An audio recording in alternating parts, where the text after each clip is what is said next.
Hello, and welcome to another game development broadcast for Project CSK. Today, we're going to continue working on the project like we've been doing for quite a while, and it's slowly coming together. I definitely like the progress personally. Of course, I have a biased opinion. I'm the creator, which is perfectly acceptable, of course.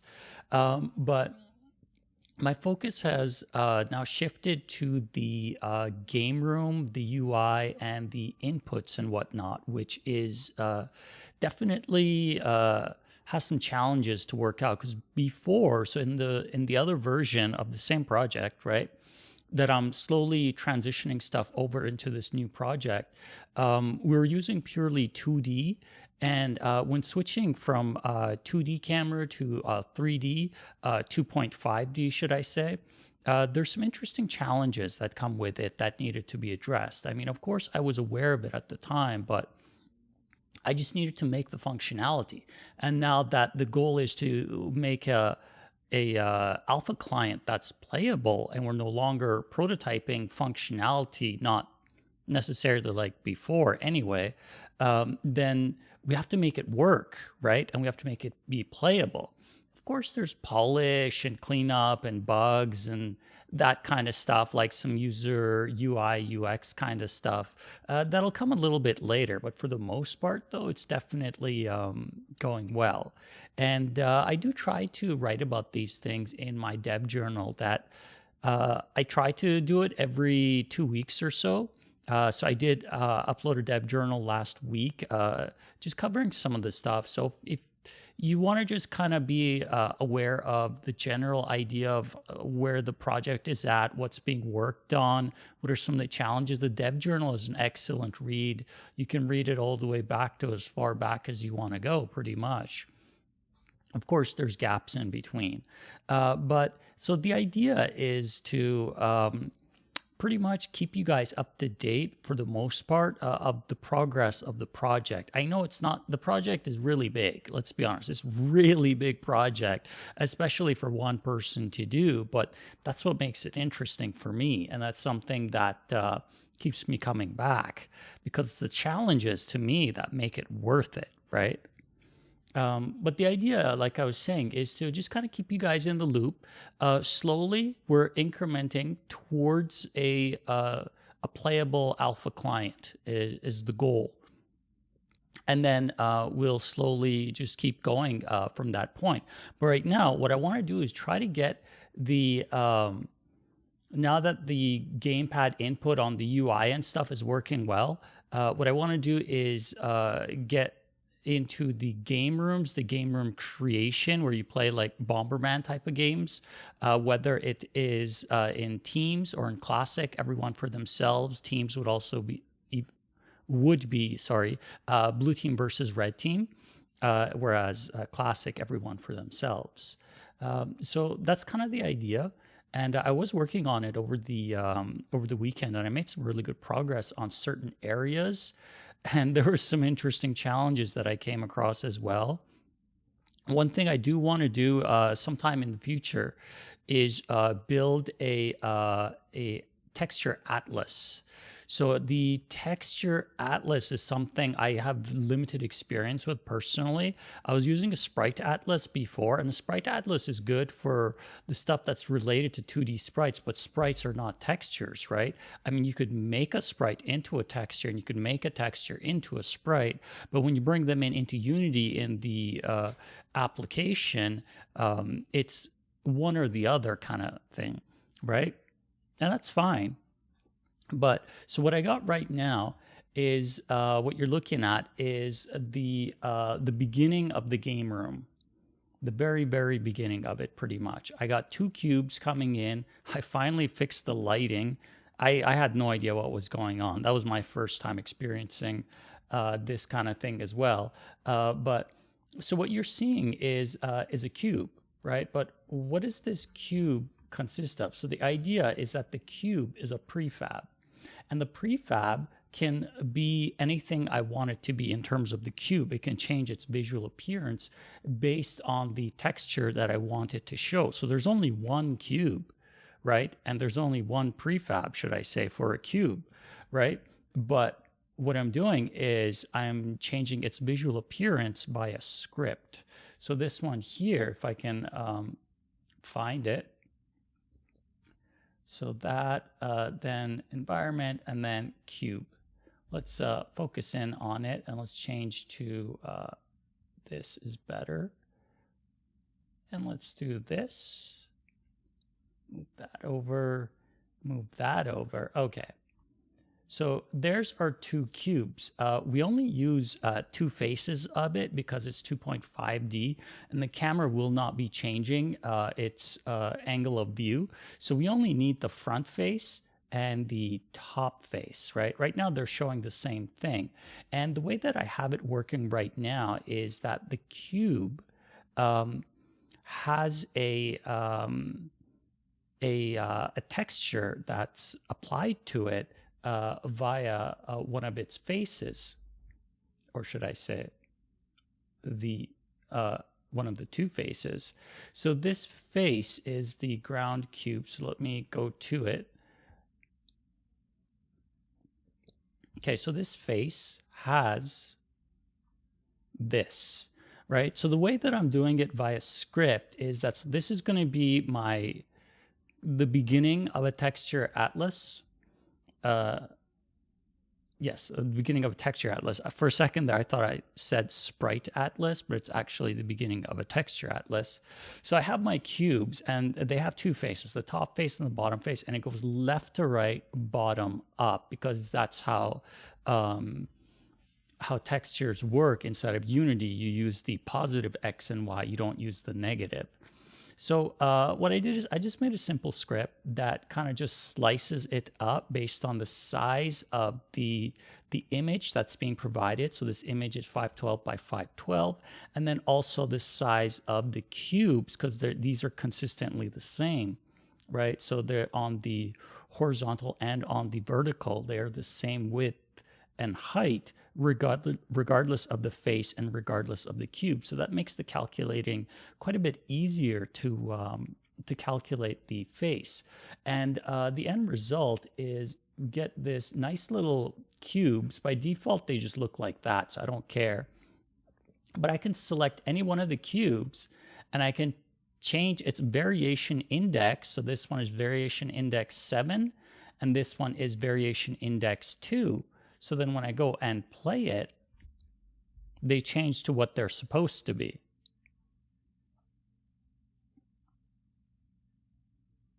And there we go. So there's our cube. So one is variation index 2, one is variation index 7, and I think the results kind of speak for themselves.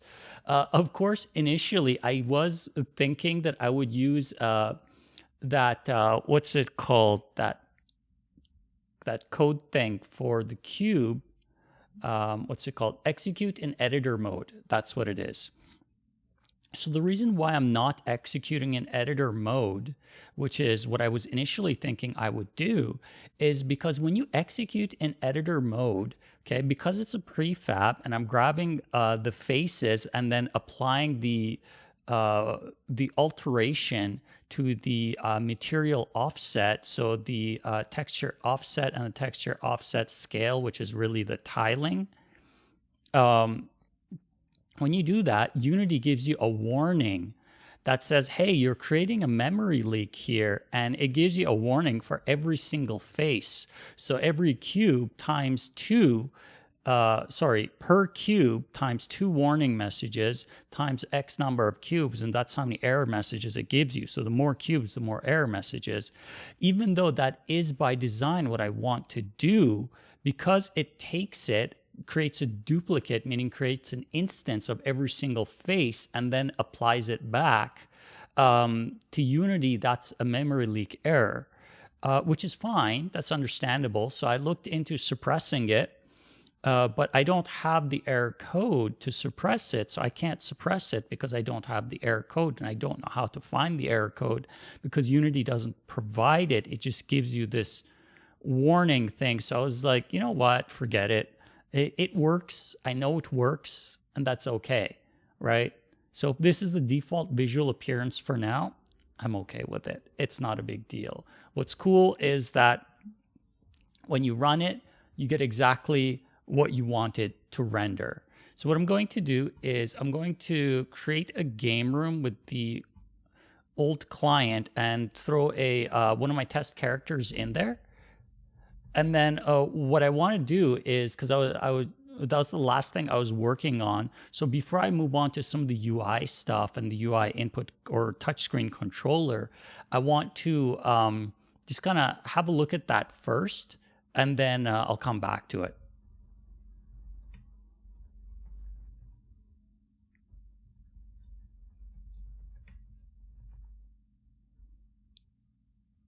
Okay, just bear with me for a sec while I log in.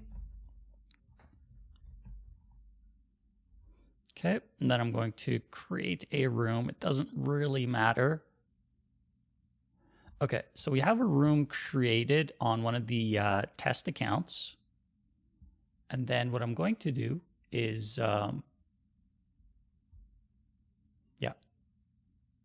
So what I'm going to do is we're going to be able to log in now.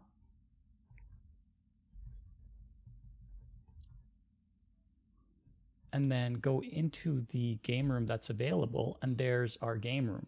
Oh, well, you can see there's a couple of things that need to be addressed. One, the lighting, so the shadows are not set correctly, but this is dynamically creating, which is cool. I don't know where it's getting those IDs from, but I thought they would all come out the same. Anyway, so that's our level. So what you see there is the beginning of this,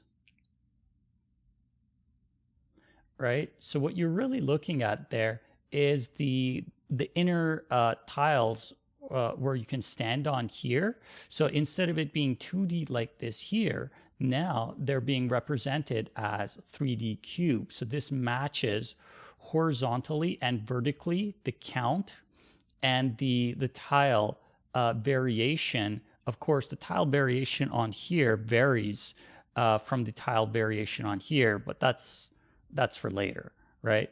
So what I care about really is being able to build it out, because the other information that the server provides us is it provides us the pillars, so the exact position of the pillars, and you can see there's 3, 4, 5, 6 pillars.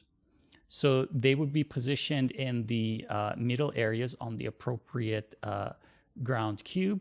And then the destroyable blocks as well. Those would also be a part of the environment, and that information is also provided to us by the server, which I have not made prefabs and stuff yet for that kind of stuff, but I'm not too concerned about that. What I want to do is just make sure that this level is creating properly, and then I want to have a go at the touchscreen controls, because I do test on my mobile devices, and I find that that's really important to be able to test it and see what it would really be like, and if there's like significant performance issues or something like that, it would stand out. So I test the stuff quite rigorously as much as I realistically can personally. And then later on, the idea, of course, is to get the beta testers who are in the beta testers group to help me out and test on different devices, different operating systems, and all that kind of stuff, which we'll get to later. But for right now, so just know that that is there. The touchscreen controls, right now, they will not respond to... I do want to fix that shadow. Do I have the other one open? I wonder. Nope, I don't have it open. Okay, I'm going to open that up real quickly because I want to fix these shadows. There's some settings that I forgot to bring in.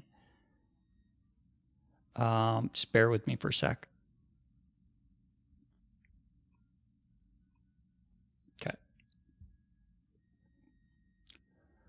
All right, so while that's opening, I'll leave these two here for now temporarily, but let's have a quick look at the touchscreen controls. So the touchscreen controls, the way that that works is that by default, they're hidden. They get activated when you touch the screen with touch input.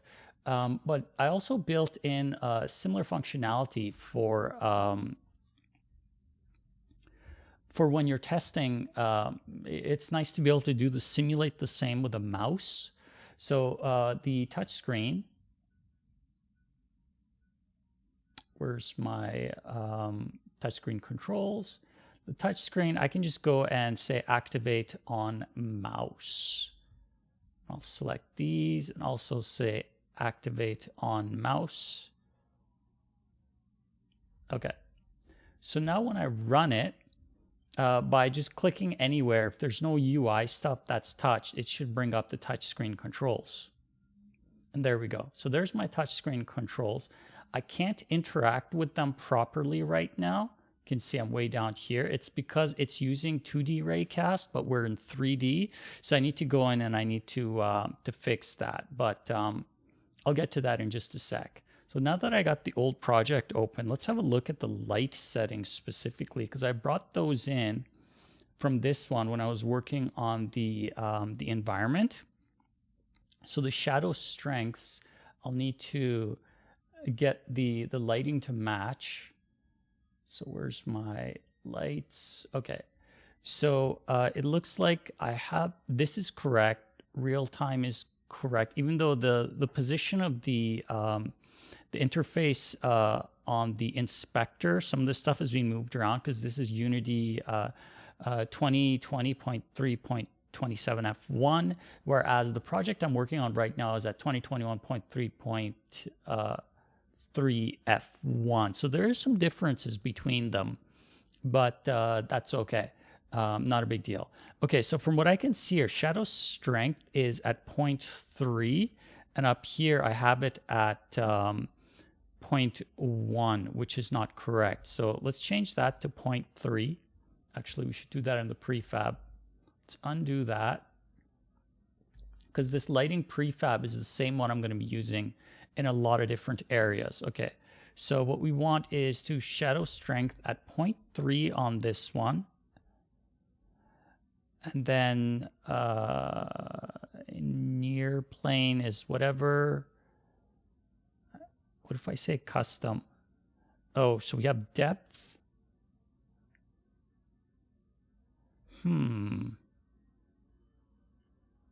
not sure what would be the right choice here. Let's just leave it as get settings from render pipeline asset for now. We'll move on to the next light. So that's one light. I'm using 3 lights, and then I have the front light here. So this one does not cast a shadow, and that's correct. This one is not a shadow caster, and these settings look correct. And then moving on to the third light. So this one here, intensity is at 0.9. And then direction multiplier is 1, no shadows, render mode, auto. And this one only hits the environment 2.5D specifically. Okay, so that's it for my lighting. So now when I go and run this, the shadow that's cast should be softer, quite a bit softer, meaning not as dark specifically. So let's go and change scene. We'll log in. Jump to the game room. Yeah. Okay, so that looks a bit too light though. That looks a lot different than this, does it not?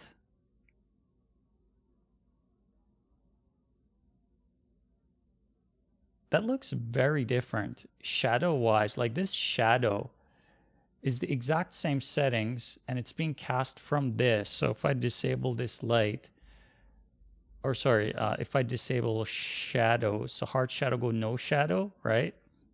And then go back to hard shadow.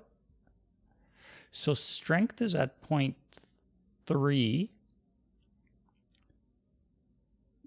Yeah, I don't understand why it looks so different over here. So in my game room scene, if I go to lights, maybe I put in the wrong setting by accident. Let's have a look at that. So real-time shadow, it's a hard shadow. Strength is at 0.3, yeah. Okay, let's see, maybe it's somewhere in here. Depth is supposed to be 1. I don't think that makes a difference to the shadow. And then normal is, oh yeah, okay, so that is something I will need to kind of mess around with later to get the right settings. So by the looks of it though, this would have to be at about,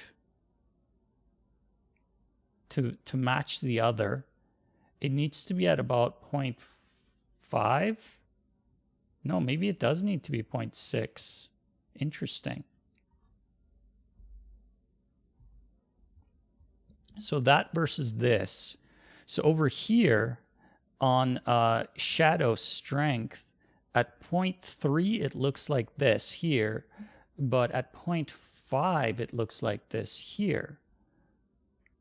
That's a little strange to me. It should be consistent. It shouldn't be inconsistent in the shadow strength that's illustrated.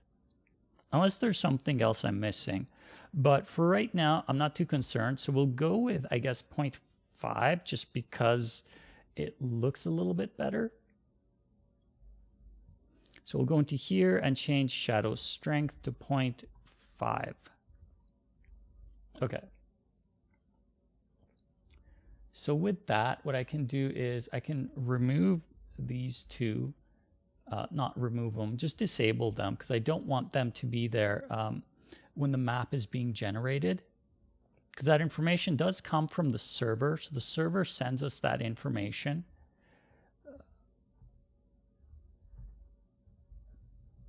And then we take that information and appropriately parse through it and make it what it should be.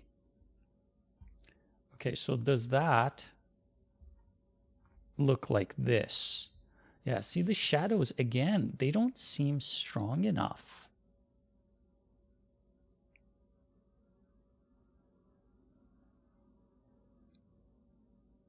So the shadows on the front, they don't seem as strong as they do here, which I find a little strange. Okay, so let's go back to it again. Nope, wrong scene.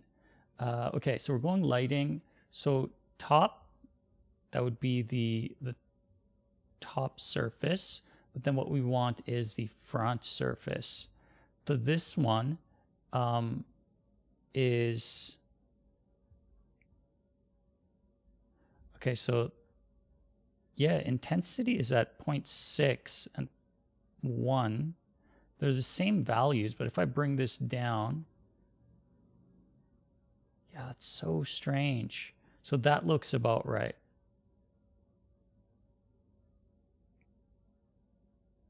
That looks similar to this. I don't know. I don't know what to say about that. I think there's something that I'm missing. That's fine.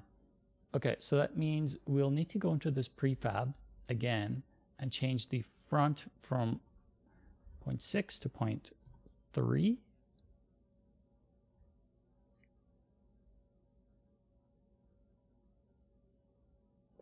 I'm just thinking if there's anything else.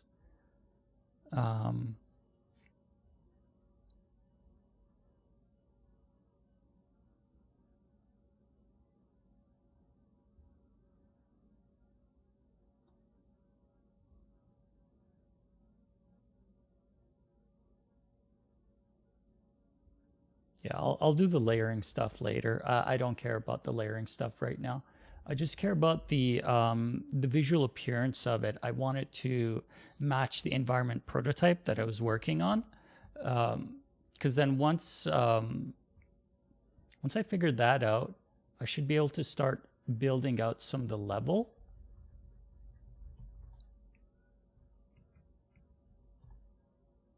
Yeah, that looks close enough. So that versus this, roughly.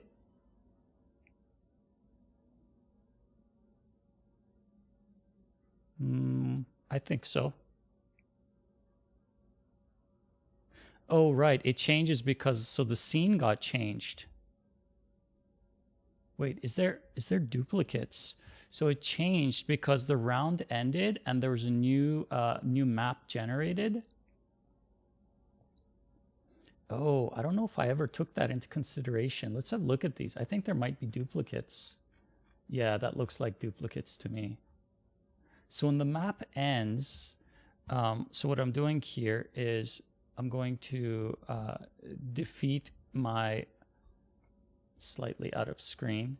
Let's go over here. So what I'm going to do is I'm going to defeat the, actually I could just do this too.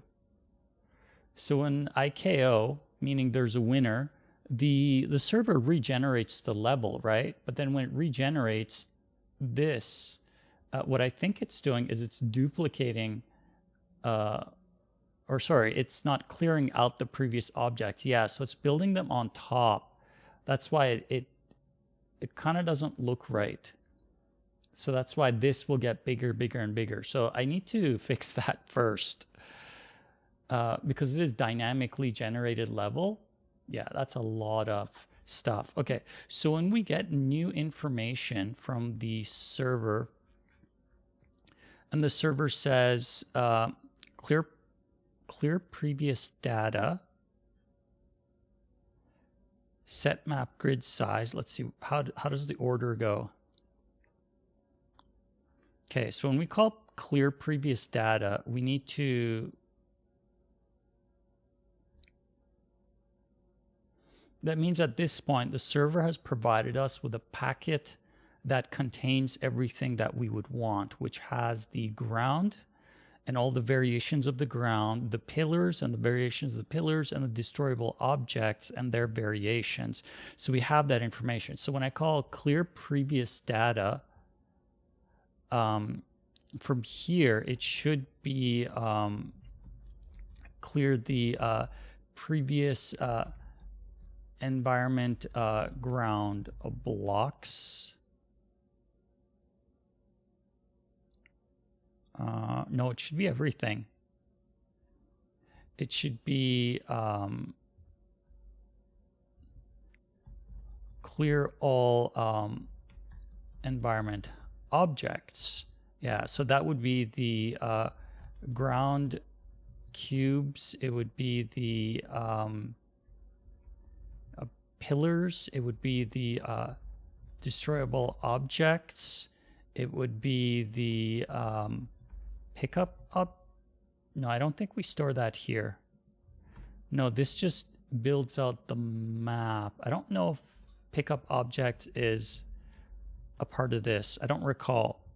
Okay, so we need to destroy specifically the ground cube. So let's do that. Because what we're doing right now is when we get that information, we're creating it. No, I don't want to update now. Thank you very much. When we get that information from the server, we go in and we call create ground blocks. This create all the ground blocks with their visual variation IDs. To do this, we need the rows and columns set. No, let's put it this way. Must set the rows and columns before creating ground blocks, because we need that information, right? We need that information because all we get is a array. If we don't know how many rows and columns, we don't know how to parse through the array. But when we have the rows and columns set first, then when we go to get the array information, we know exactly how to parse it. Okay, and then from here, when we create the ground block, what we want to do is store in dictionary.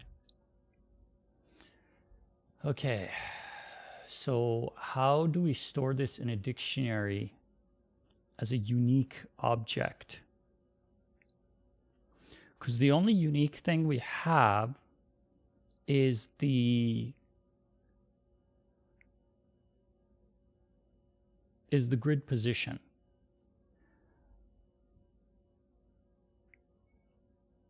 Yeah, so the only unique thing we have is the grid position. So we can use that as the ID. So ID could be grid X plus grid Y plus creation counter. No, what if we just use creation counter? Yeah, let's just use creation counter. I think that works better.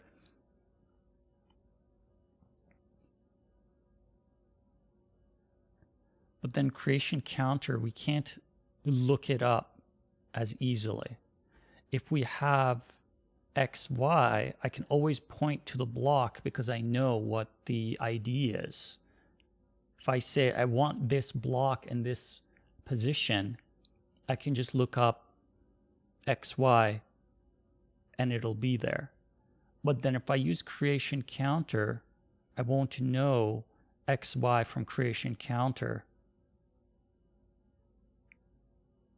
Let's try it first. Okay, so what we're going to do is we're going to create a private dictionary.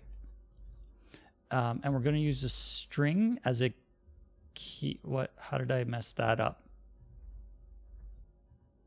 String, and then it's going to be a, I'm drawing a blank. What was the class type? GameCube. Not GameCube. Ground cube. I don't know why I was thinking GameCube. Okay, so we have a dictionary, ground cubes equals new dictionary ground cubes. Now, what I want to do, what my idea is, and I'll likely change it at some point, is that I just want to be able to easily access the ground block. So create ground block. When we go to create it, what we want to do is dictionary ground blocks dot add, but to create the unique ID string, and we'll call it block ID equals the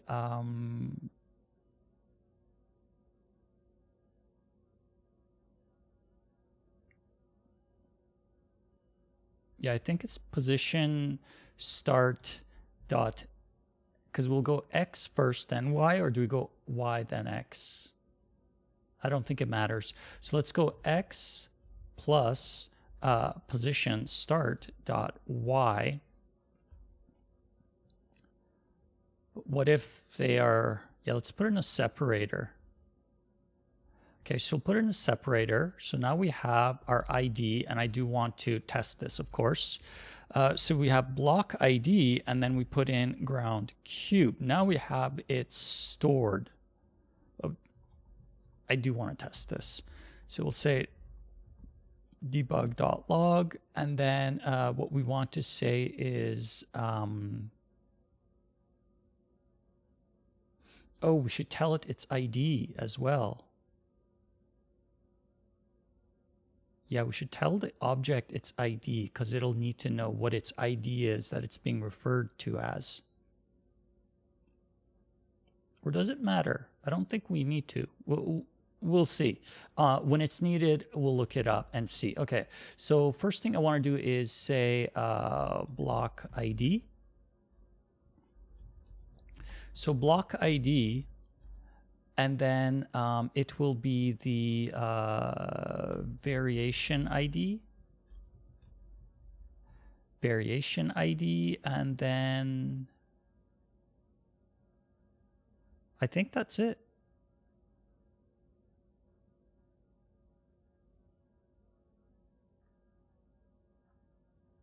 So we instantiate it. What are we missing? We're missing, we didn't pass in the suffix index. what do I use that for? I think that's legacy, because I copied this code from before and I was using some prefix suffix stuff to parse together a string. Yeah, I don't remember what that is. But what I was thinking is that if this is basically being used as just a counter, I could pass the counter in on the creation. That way I can tell the block what its creation ID is. And we'll reset it every time a new map is created. But for right now, I'm not too concerned. So let's just have a look at this. I want to see, what does this come out as? Because then I'm going to use the same dictionary when we go to call clear previous data. I'm going to clear the ground cubes first, and then we're going to create new ones, so then we won't have duplicates. Or sorry, not duplicates. We won't have the previous stage and the new stage ground cubes kind of overlapping. We do need to log in. Oops.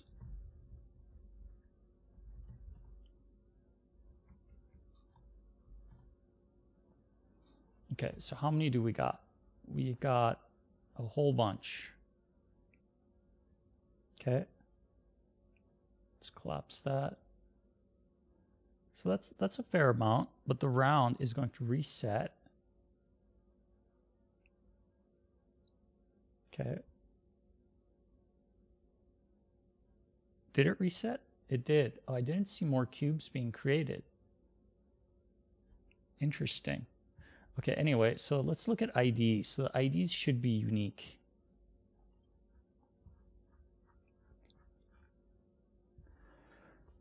Okay, so it would be ID 0 pipe 0, 1 pipe 0, 2 pipe 0, 3 pipe 0. Okay, so that's easy to read. So we have X, Y, but then what about if we have Z? It should be X, Y, Z, and that'll give it a nice unique ID. Yeah, let's do that. Even though we don't use Z right now, so it'll just be 0, but later on. I just want to be able to take things into consideration, because they won't be overlapping. Okay, let's do that. Okay, so I think we're kind of on the right track here. So we go position X, Y, and then string position Z. We'll leave this as, I don't know what happened there. We'll leave this as 0 for now, but we'll do the same. So we'll say pipe plus position Z. Okay, so that gives us a nice unique ID based on the position. So we'll easily be able to find the block because of its ID positioning. All right, so that makes sense. And then it's stored in the dictionary. So what we want to do then is clear the dictionary, or clear all the objects when we get to this point. So what we want to have is create ground blocks, create ground block. What we want is private void clear, no, remove ground blocks.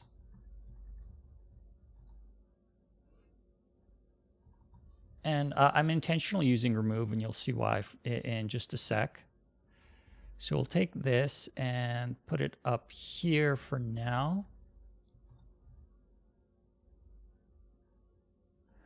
Okay, so right now we're going to loop through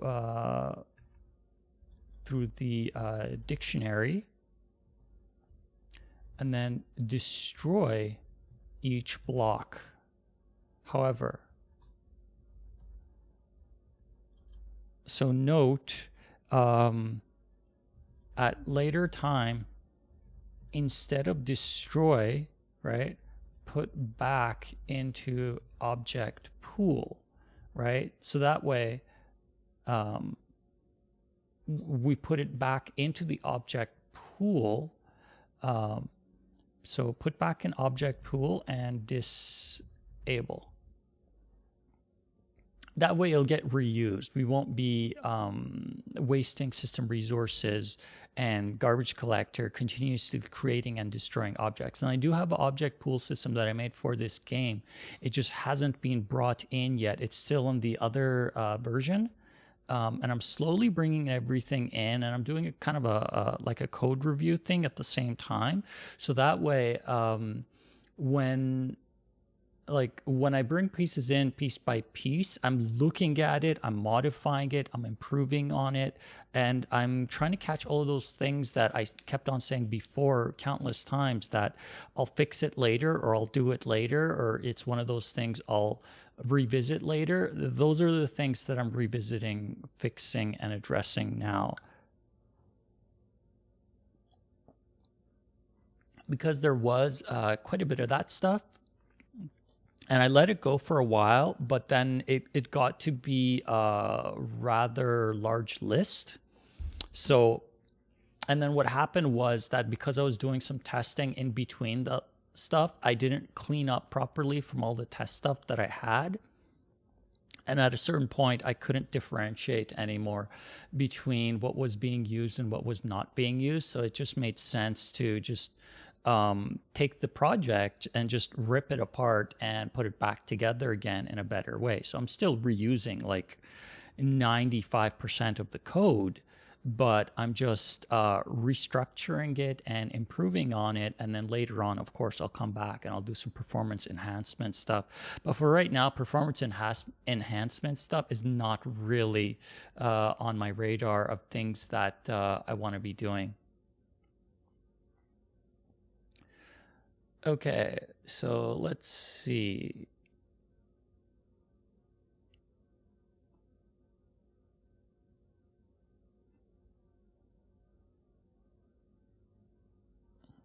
Interesting. Bear with me for a sec.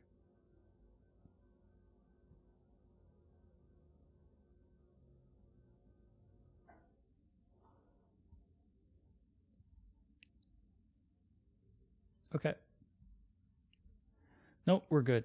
All right, so what I want to do is destroy. So for right now, I'm just going to destroy. I'm not going to use the object pool system. We don't need additional complexity. We just need it to work. So what we're going to do is we're going to loop through the dictionary. So looping through a dictionary, there's a number of ways to do it. I like to use the for each. And then use key value pair.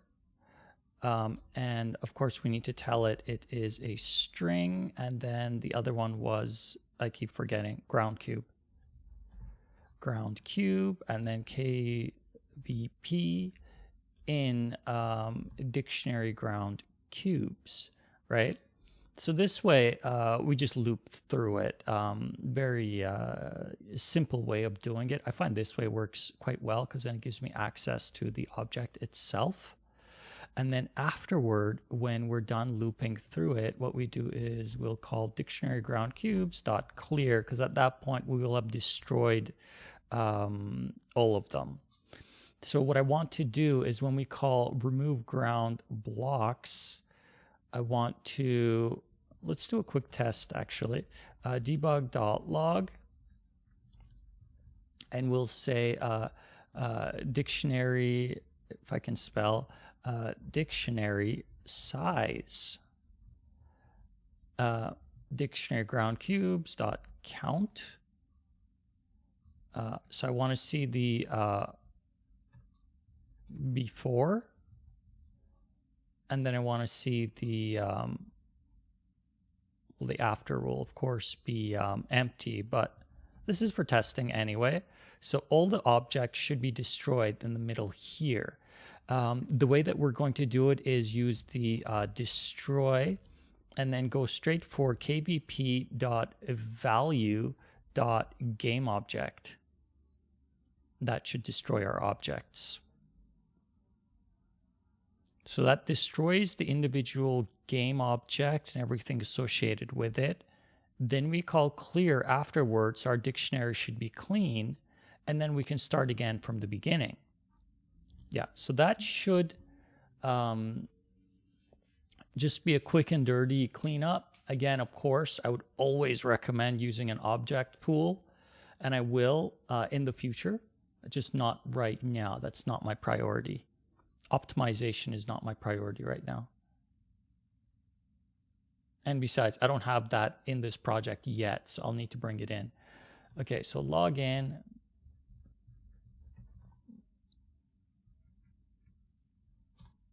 Okay.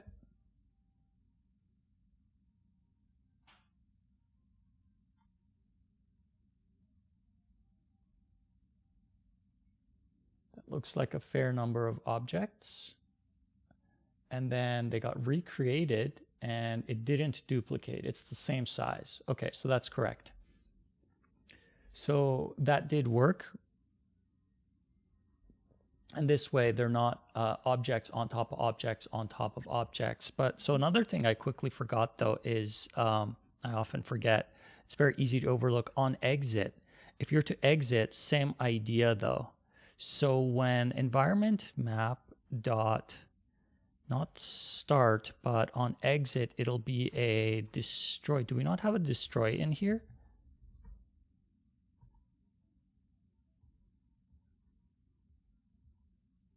Nope, we do not have an on destroy. So let's go with on destroy. What we want to do is we want to just clear the same idea. We just want to call clear and let that manage everything for us. So that way, if we exit out of the game room, so we're moving out of this scene, it will clear before moving on.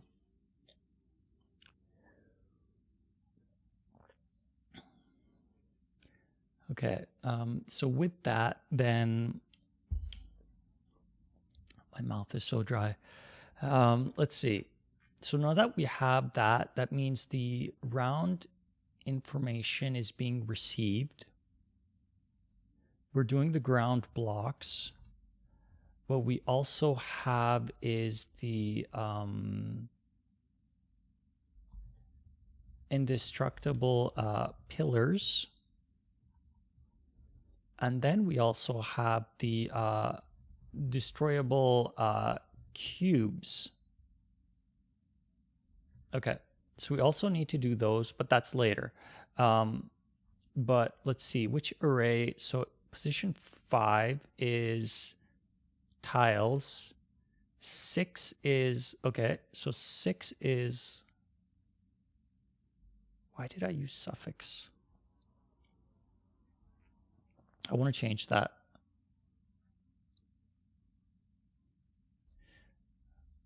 Let's change that. String array terrain ground. Let's go with ground.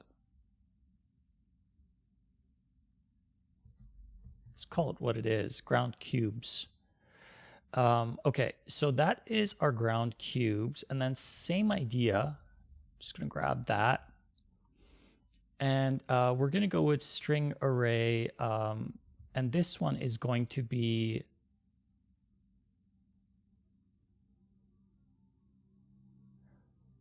so this one is going to be indestructible.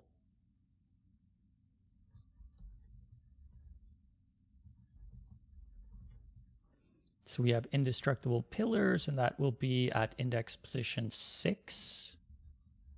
And then same idea at position 7 will then be our destroyable objects.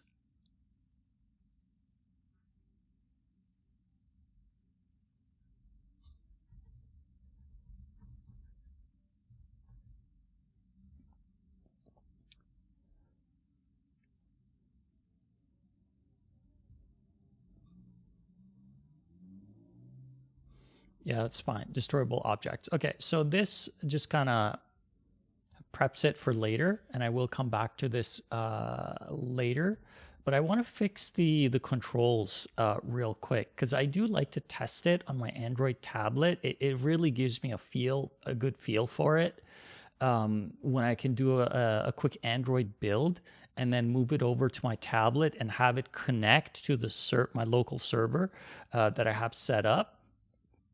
And then be able to do all of this stuff that you see me do, but be able to test it and get a feel for it, because it's different when I'm in front of the desktop in a development environment versus when I can actually have a tablet in my hand, similar to how an end user would have it. That's very different to me. And it's something that it's a different experience, really. And I like that because I get to experience it in a different way, really, is the main thing of what I'm trying to say. Okay, so let's see. What I want to do then is let's switch over temporarily, and then we'll come back to this. Because the destroy works. Oh yeah, I need to just remove this. I don't need this anymore. Not that I really used it, but okay. And then the IDs, that'll output too many IDs. Don't need that. I'll clean it up later, but it's a good start. And then this, I might even make this into a 2D dictionary. I think I do have a 2D dictionary component that I made for myself for this project. I just haven't used it yet or brought it over yet into this specific one. It's still in the other project container and files and whatnot. And it's something that I find rather useful to have a 2D dictionary sometimes. Instead of creating multiple dictionaries, if the structuring is going to be consistent, why not make it 2D, right? But in this case, it might not work because I'm referencing this as a ground cube, and the other stuff, I might be referencing it differently. But what I can do, of course, is make a base class and then have ground cube extend from that base class, have the indestructibles extend from the base class, and all the other stuff too, which is actually likely what I'm going to do. And then I can put that into a 2D dictionary, and then it'll just be one dictionary. And I won't have to create multiples. Sorry, one sec.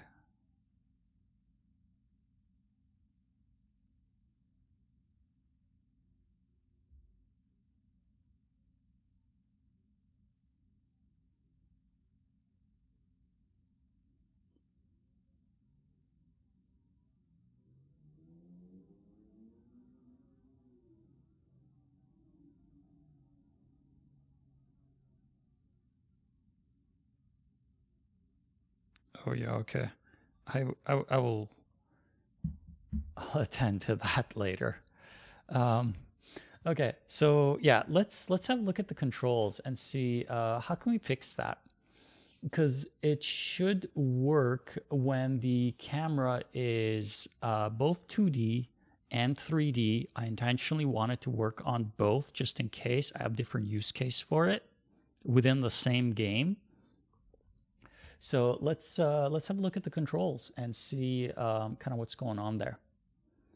We'll collapse lights, go into, where is camera, touchscreen controls. Okay, so let's enable these. Actually, I guess we only really need one for now. Yeah, let's just go with that. And then have that be on start, active on activate on touch, start in active state. Okay, so that should keep it active when I go to run it.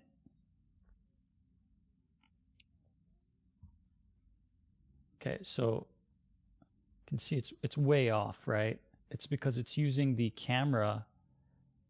Yeah, so that's wrong. My mouse is down here, but it's picking up the, yeah, so it should be pinpoint accurate.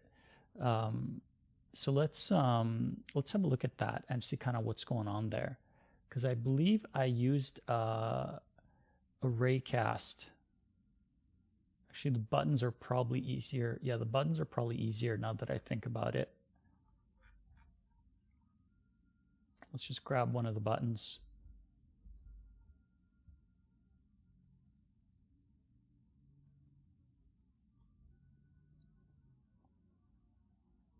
Okay, so there's our fantastic button.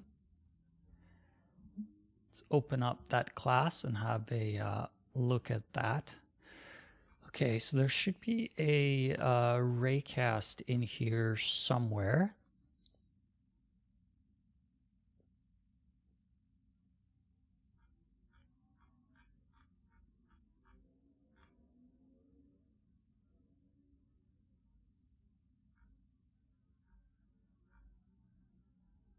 Circle cast, and it's using physics 2D. Okay, so that's what I think I need to change. I think that's really it. Screen to world stuff, I think that should be fine. For the most part, I think it should be fine. I just need to fix this. But I want to use both conditions. So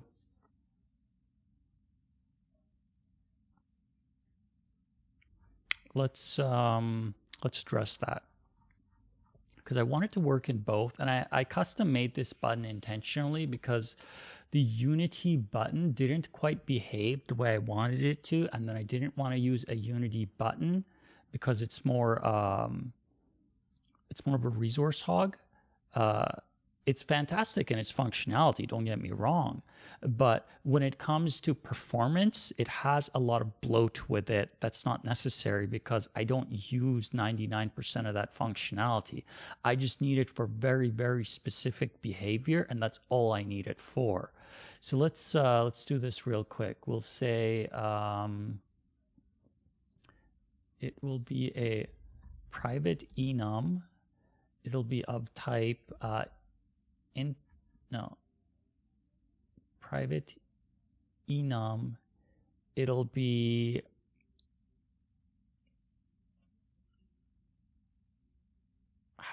something type.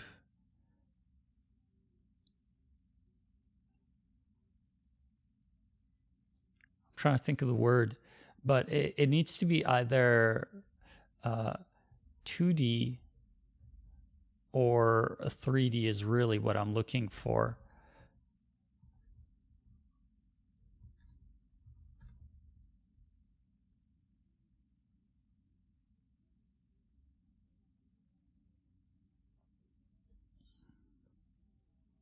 So if it was 2D, it would be 0. Right? Oh, I'm doing the enum totally wrong. I'm butchering the enum. How am I doing that? I was using it in a very similar fashion. Where's my enum? I was using it in, where was I using it? There we go. Oh, whoops. Okay, that's my bad.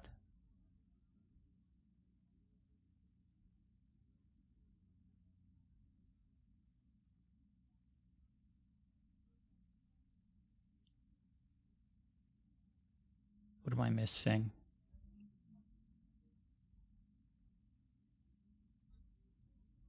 Can it not have, no, it can have underscore. So it's private enum, variable name, int, and then, maybe because it's private, it needs to be public? I don't think so. Maybe it can't start with a number?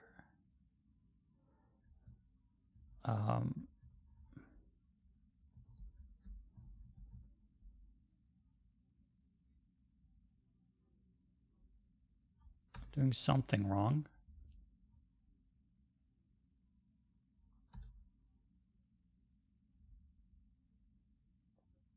What am I doing wrong?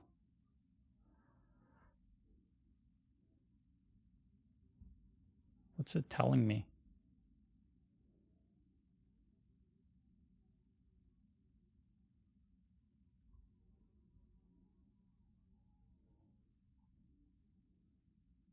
identifier expected.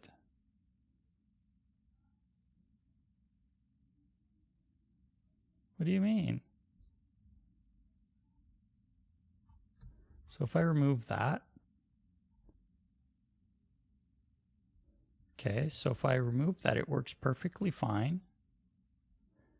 And then when I bring it, oops, when I bring it back, so public enum, let's just call it ABCD for simplicity. Okay, of type integer. And then we're going to give it 2D equals 0. Huh. Maybe it's the 2D. I didn't think about that. Okay, so that's what it is.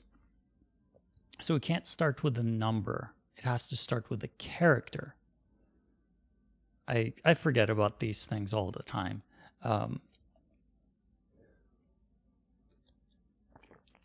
Okay, so there's going to be two types. One is going to be type 2D. The other one is going to be type 3D with a value of 1. I'm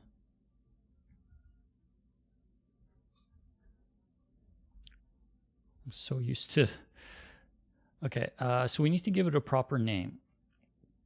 So it's going to be based on the camera. What does Unity use for the camera naming? Maybe I'll follow a similar naming convention to that, just so it kind of stands out, you know? That way I don't have to think about it. So we'll go camera projection. So it's either orthographic or perspective. That to me is what I'm translating to 2D or 3D.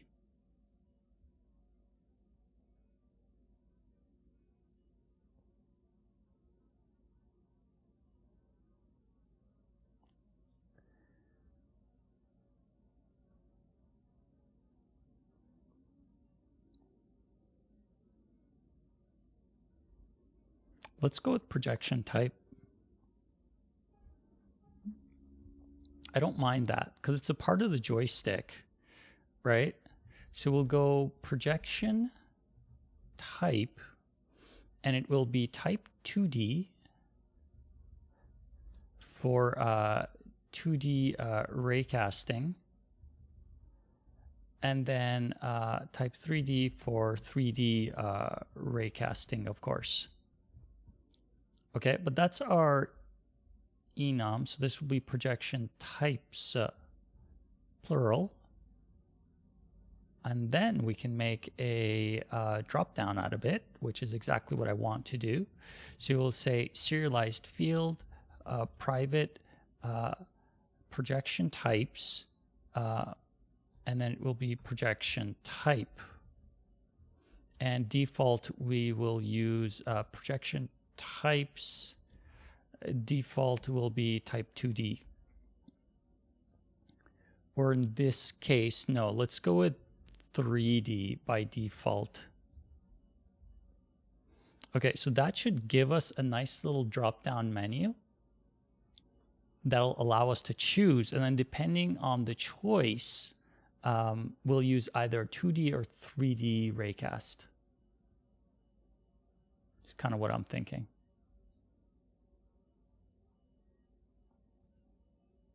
Okay, so here's our button. Go down to the bottom. Where is it supposed to be? On-screen joystick button. On-screen joystick button. Oh yeah, here we go. So here's our drop down. So type 2D and 3D. I should probably have not put an underscore there, because it'll auto space it for me anyway, I believe. Yeah, let's take that out. There's no need for that underscore.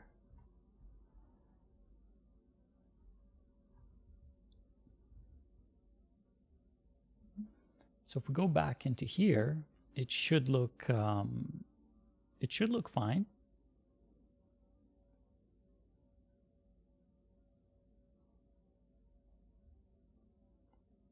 Yeah, so it does that space. Okay, so one more thing I want to do with this is I want to give it a header. So we'll go with space. We'll add a space of 10. We'll add in a header, just kind of like a note. And this will be projection type will determine 2D or a 3D raycasting, right? So that'll just make it nice and clear in the inspector without having to look at the code and try and make sense of it. So it'll come in right there. Okay, so there's our space, and then projection type will determine 2D or 3D raycasting. Perfect. Okay, so now that we have that, what I want to do is now actually use that value that we have set. So projection type, I think there was a circle cast or something. There it is. So here, what we'll do is determine if projection type equals projection types. If it's 2D, we'll do this. But if it's 3D, wait.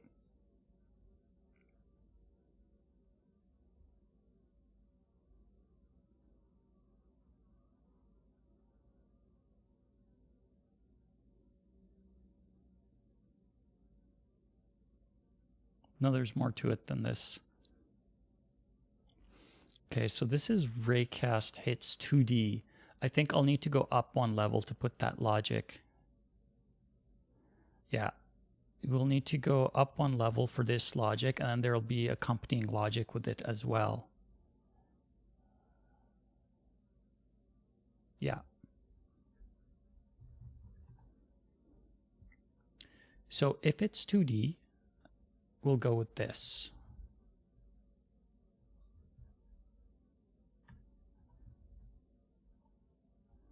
And then just take this and copy that.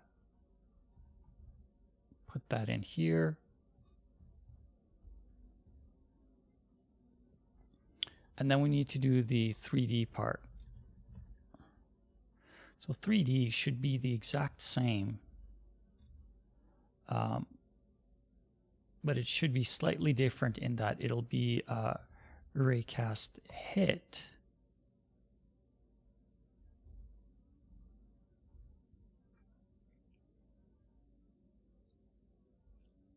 Get object under position.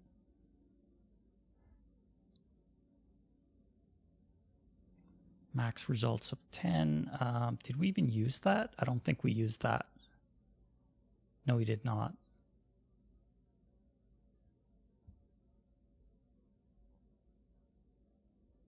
Okay, so same idea. We'll have a 3D version. So Raycast hit instead of 2D, we'll just have Raycast hit.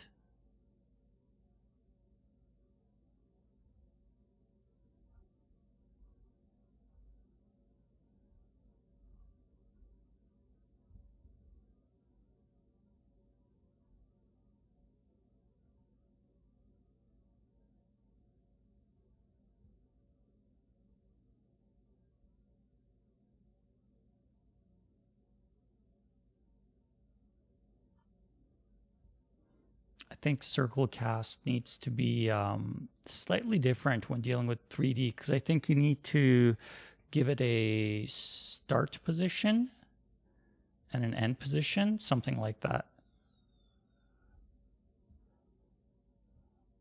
Let's clean this up a little bit. What's this telling me? Does it not like the two functions being the same name? Already defined. Okay, so it doesn't like that. So this one will need to be 3D, which is fine. Not a big deal.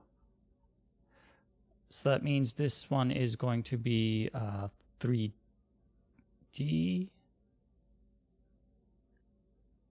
That seems about right, kind of. We'll see. Okay, so circle cast. Let's have a look at this. Wait, it won't let me... cannot navigate to the symbol under the caret. Really? Okay. Let's look at physics dot cast.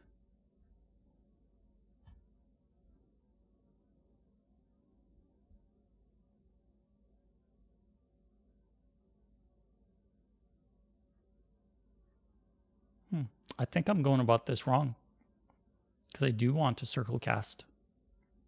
Maybe we still use physics 2D. If we still use physics 2D, then how do we differentiate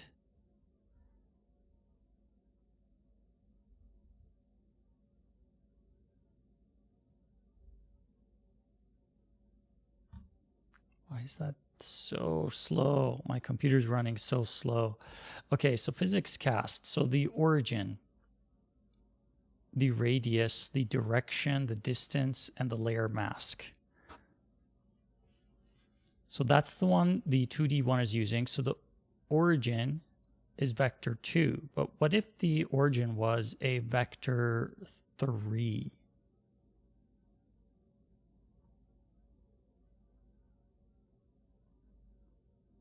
It's always coming from the camera, so I don't know. I'm just not sure which one is the right call here.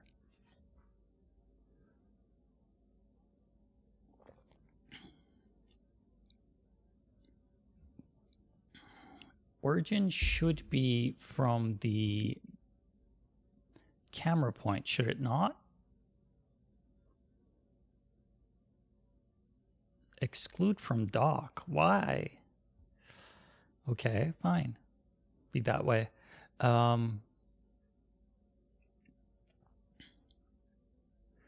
Origin, radius, direction.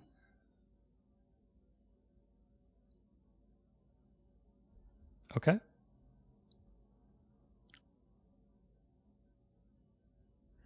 So this would still be a 2D. This would still... that doesn't make sense.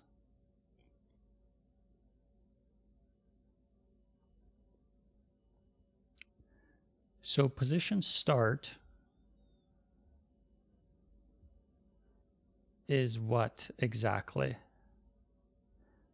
Position start is mouse position. Position current. So position start is going to be an XY.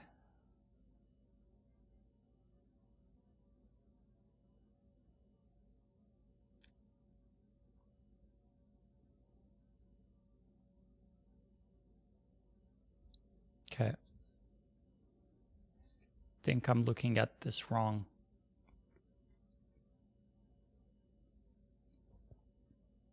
What other options do we have? In depth. That seems interesting.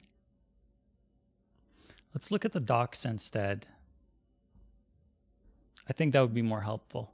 So we'll go with Unity docks. And we will go with Raycast hit 2D.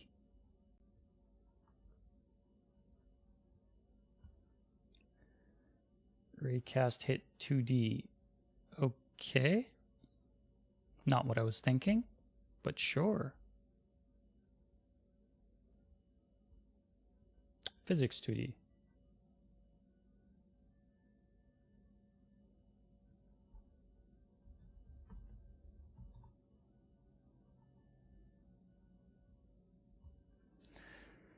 Okay. Physics 2D. What we want is the casting of the ray, so circle cast.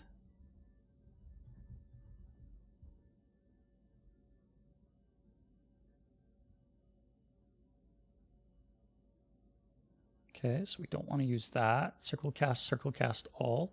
We do want circle cast all. So circle cast all. All right, so origin is the point in 2D space where the circle originates from. So originates from, what we want it to be is from camera.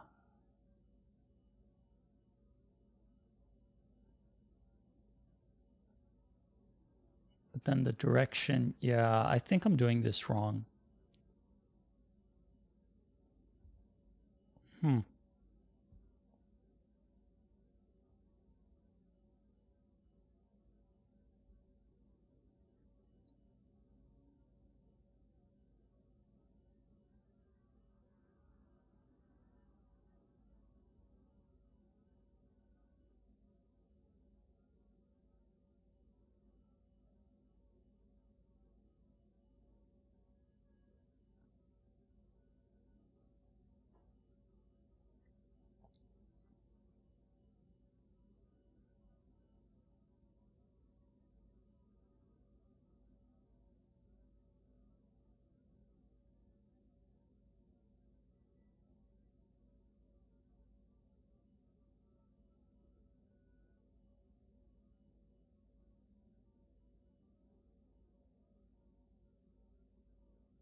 Okay, so I do want physics.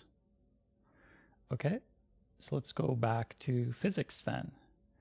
Unity docs, and then we'll go to physics.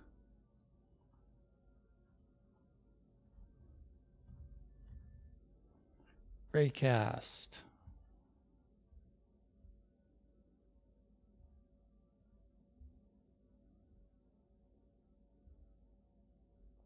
Okay, so we have Raycast and Raycast all. We don't have the circle cast. I guess that got replaced with capsule cast.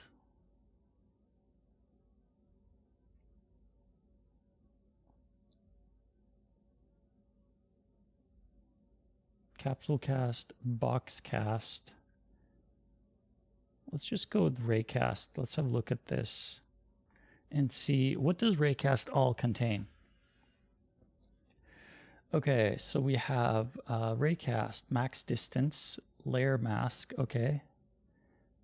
Trigger interaction, yeah, I don't care about that. Starting point, max distance,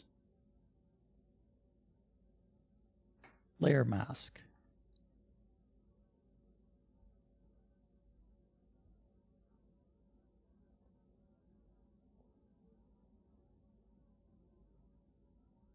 I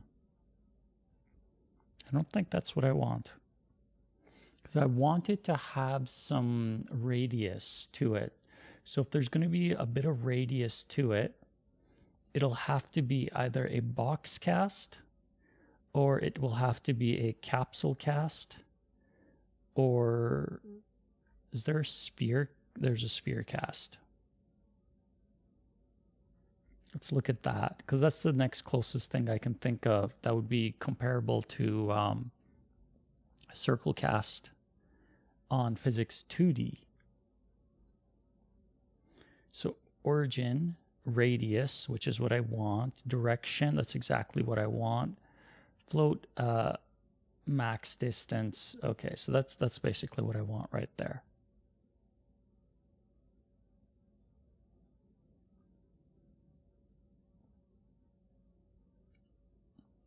Okay, so it looks like that is what we want.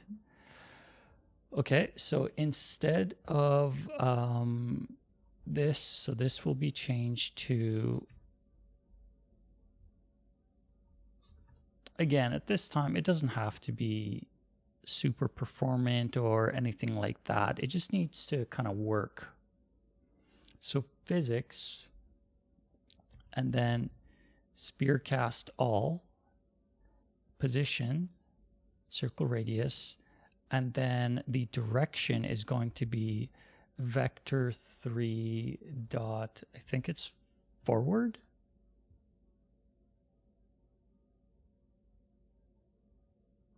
I think it's forward.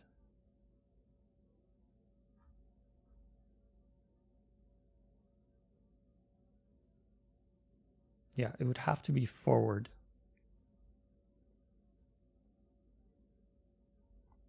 And we're looking for, and only looking for, touchscreen controls.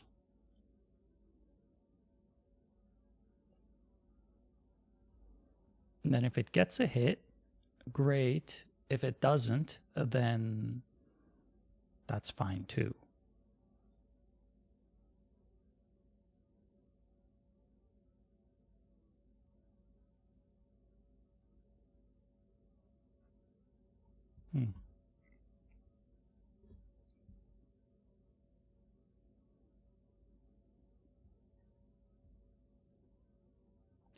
Yeah, I think that's what I want. So if this was to work correctly, we should see a similar result, but slightly different. Let's test it and see. What do we get? I'm just curious. Okay, so right now it's just set to the popsicle button. Or would it be all of them? I think it would apply to all of them because we set default to 3D, right? Yeah, so default is 3D, so default will be a 3D cast on all of them, including the directional pad, because it uses the same thing. Yeah, okay, so on all of them. Okay, let's see what happens. I'm just curious at this point. I feel like there's something I'm missing, but we'll find out. Okay, so it's definitely not working.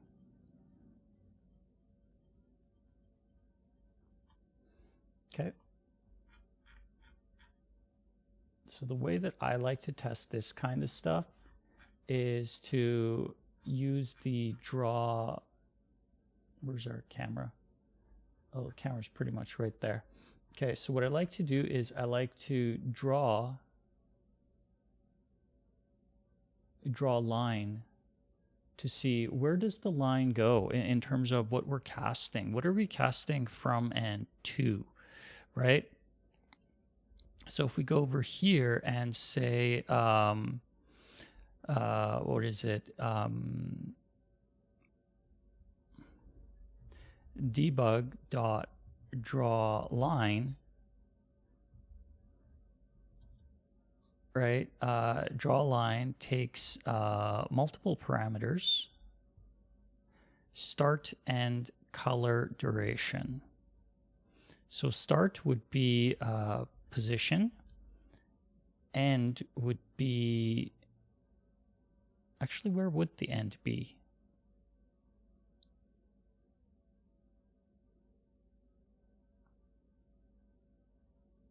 No, end would be position. Start would be camera.main.transform.position, I think. And then the color would be, let's go with color dot blue. And then the duration of how long it'll stay on the screen, let's go with 5 seconds for now. This way, we should be able to see a visual representation of the ray that's being cast, if I got my math right.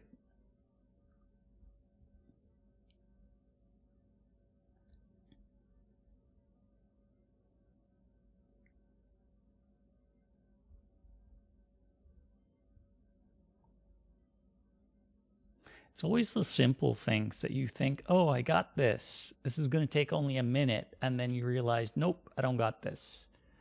Okay, so there's my rays that's being cast. Oh, it's continuously casting the ray.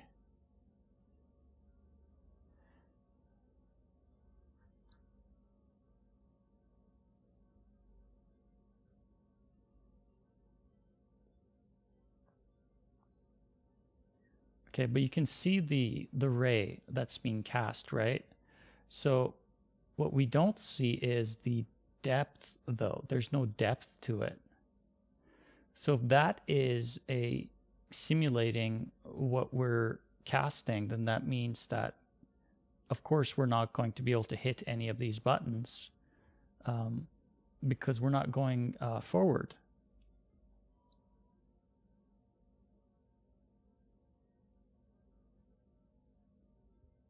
I think. Okay, so how can we fix that?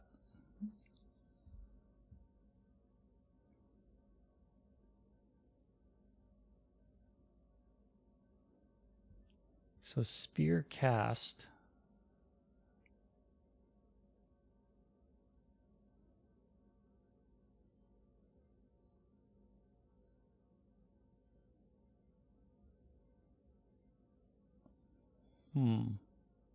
No, I think I'm using this incorrectly.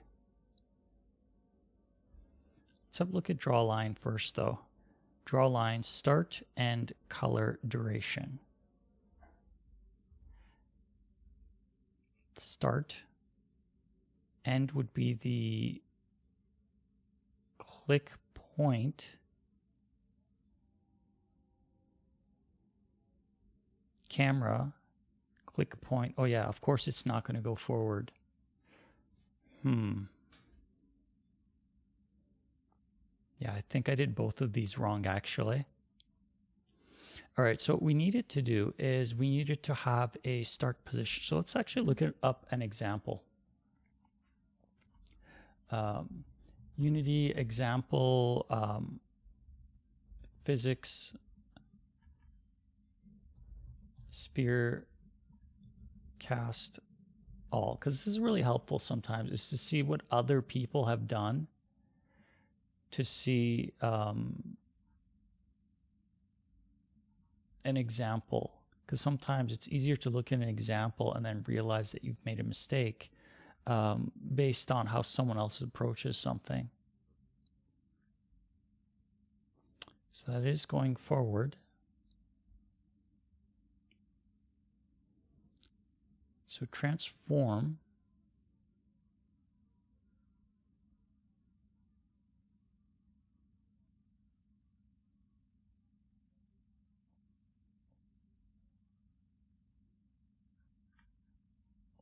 I need a better example.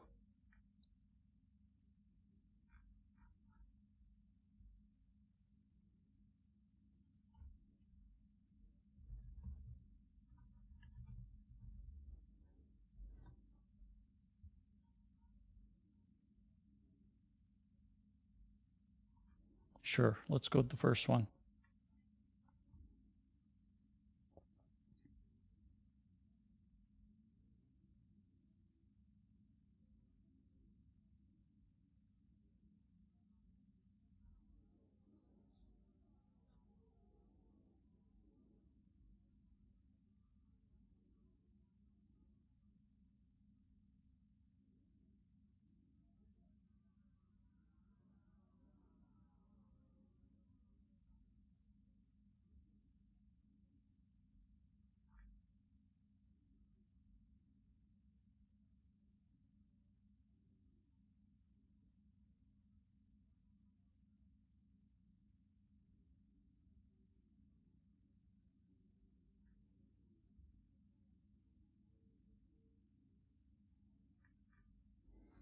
Not exactly helpful, but we'll get there. We'll get there. This is not helpful at all.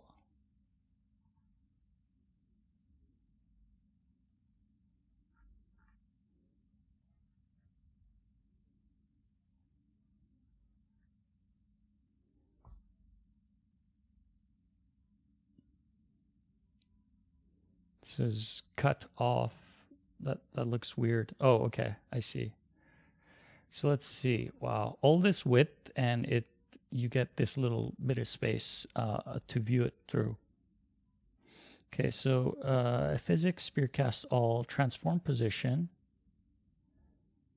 and then the radius, transform dot forward, that physics, default layers, query trigger interactions, ignore. Okay, not what I was looking for.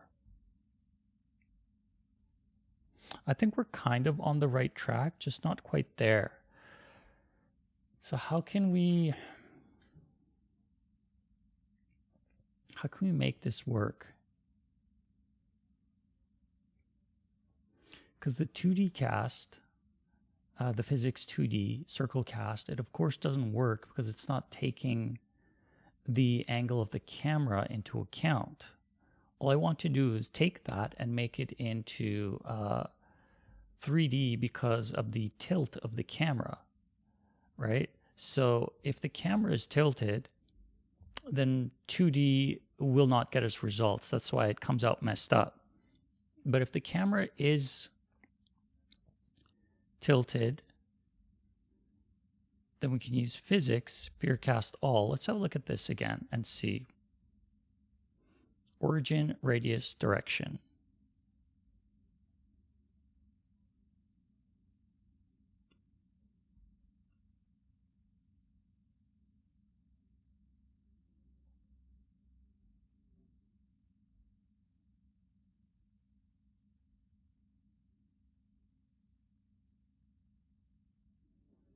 Max. Oh, maybe we need to. Maybe it's because of the max distance. What did we put in for max distance? 10F. So that would mean from the point of it being cast from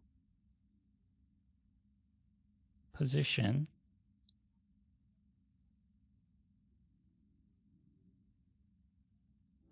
Yeah, so from this point, it should go forward. And position is, let's look at that. Debug .log.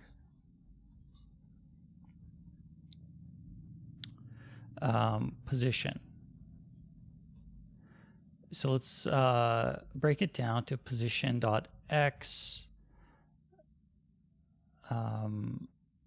We'll go x position.y, and then of course the position.z, which I don't think we're really using. I'm going to get a lot of outputs because I think it's doing this per frame.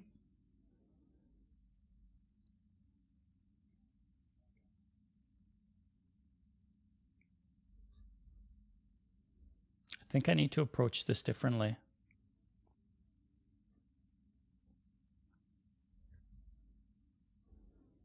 Because I don't know how performant this will be.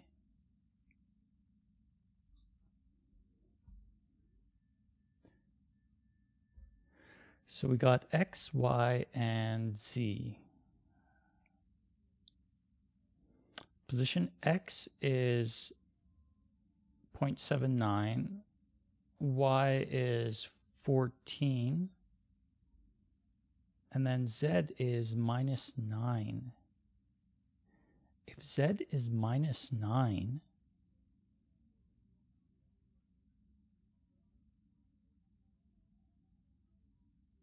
wait, if Z is -9, it's not going to reach the interface stuff that is farther away.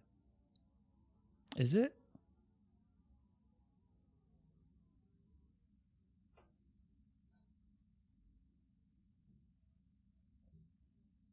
Oh, hi, Uzek.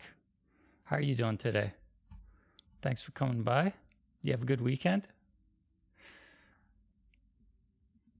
I'm just trying to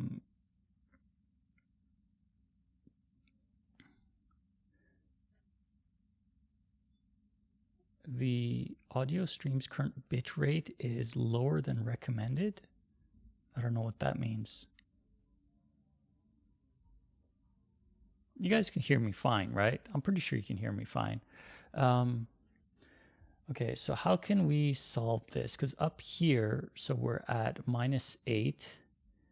Down here, we're at -11. And I think that's why we're not able to reach these buttons. It's because the distance of what's being cast doesn't quite reach these buttons. So up here, of course, there's no buttons to cast onto. But down here, they're farther forward. So if our start position is up here,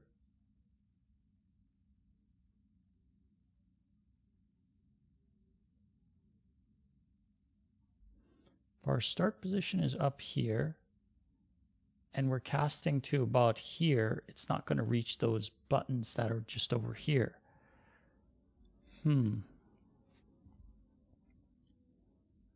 How can we get it to do that?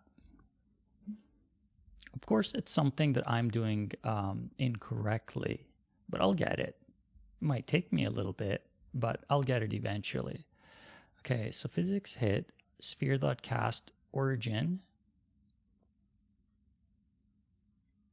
and then direction.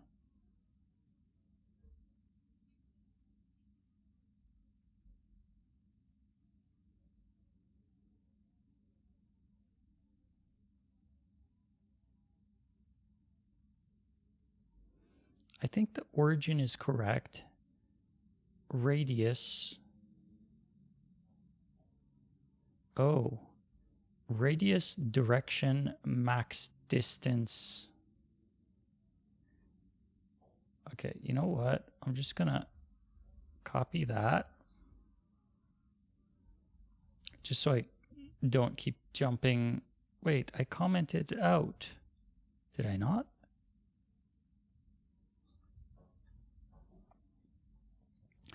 Okay, so position, radius, direction, maximum distance, and then layer mask. What if this was, let's bring this down to 2. Let's see what that does.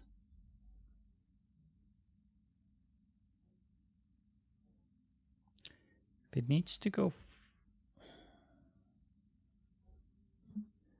I think I might be casting the ray backwards actually.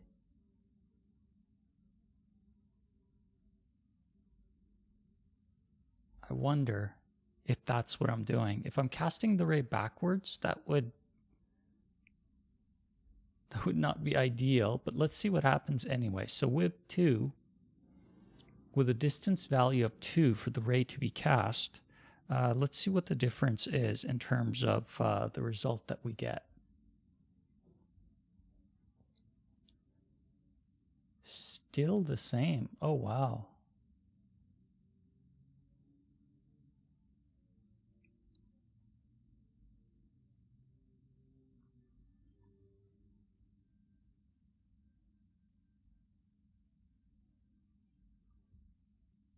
Okay, let's change that. So instead of 2, let's change this to 100. I'm just curious if that makes a difference.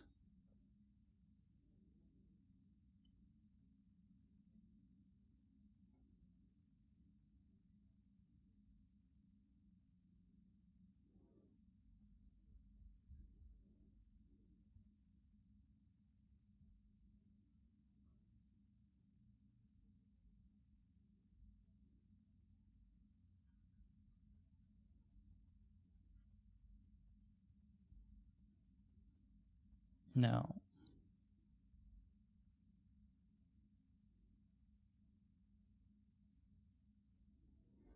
That makes no difference.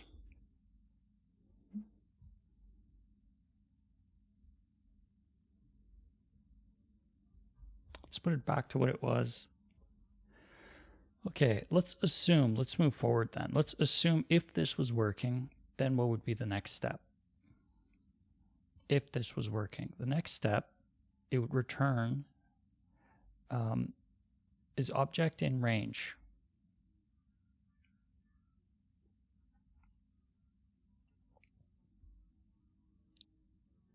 If object is in range, what object is it checking though?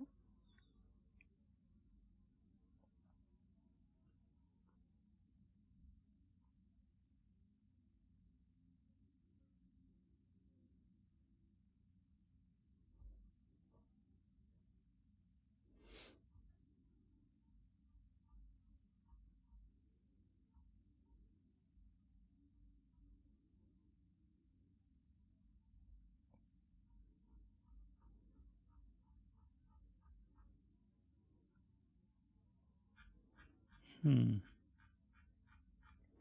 not sure this concept translates well from 2D to 3D. I think I'll need to rework it a bit or change it conceptually. Okay, so what other options do we have? So we have sphere cast all, origin, radius, direction. What I really am looking for is a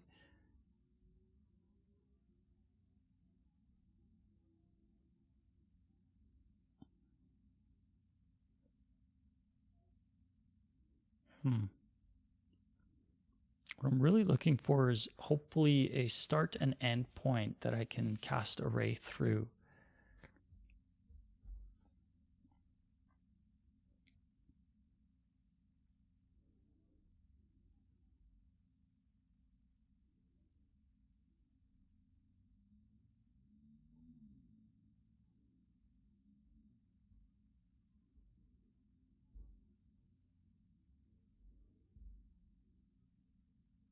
I don't think sphere cast all is the right direction or the right choice here, because I really do want to just do a line cast of sorts.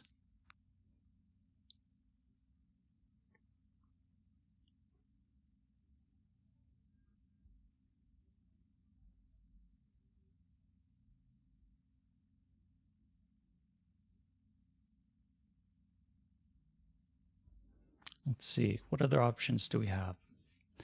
So we have sphere cast, we have raycast, raycast all, origin, direction, max distance, layer, same idea really.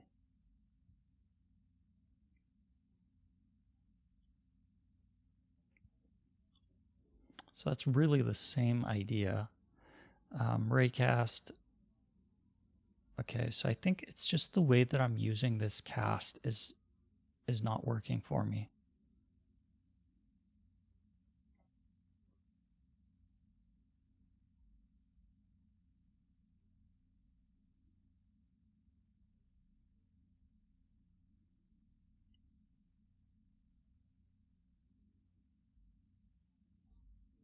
I'm curious, what happens if I reverse that cast?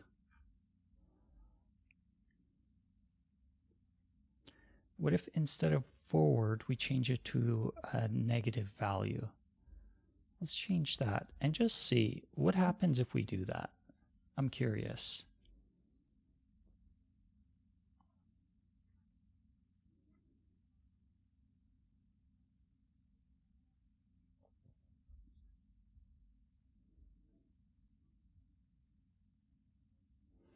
And then I'll go to have another look at that draw line next.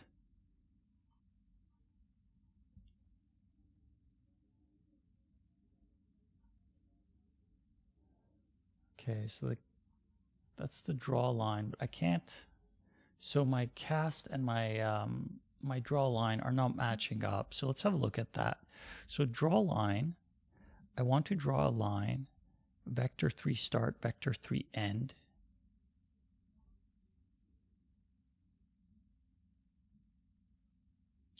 Vector 3 start, vector 3 end. So that should actually be working. camera main transform position. And then what is this position though? Oh, that might be local position. That might be it. Because if it's local position,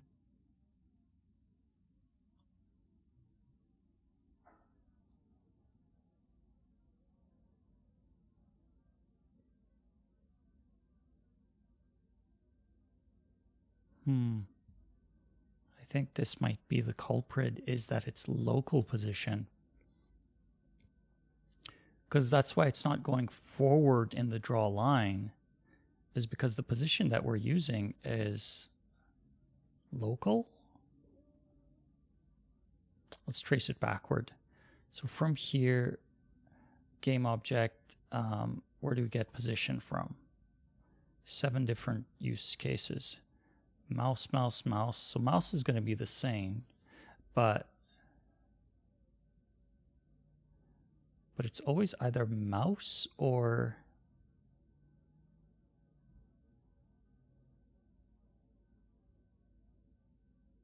what is this thought object in range? Get current mouse position. Yeah, okay, so I need to have a look at this and see what is this object in range?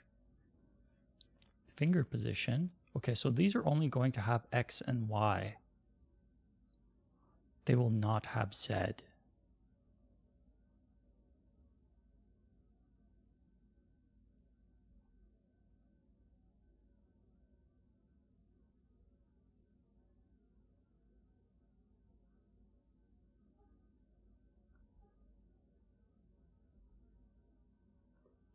I think that's the mistake right there, is that I'm using a 2D position and trying to use it as a 3D position, but it's not translating well because a 2D position is flat. Because it doesn't have any depth. But then if I give it artificial depth that's not correct, it's going to be way off.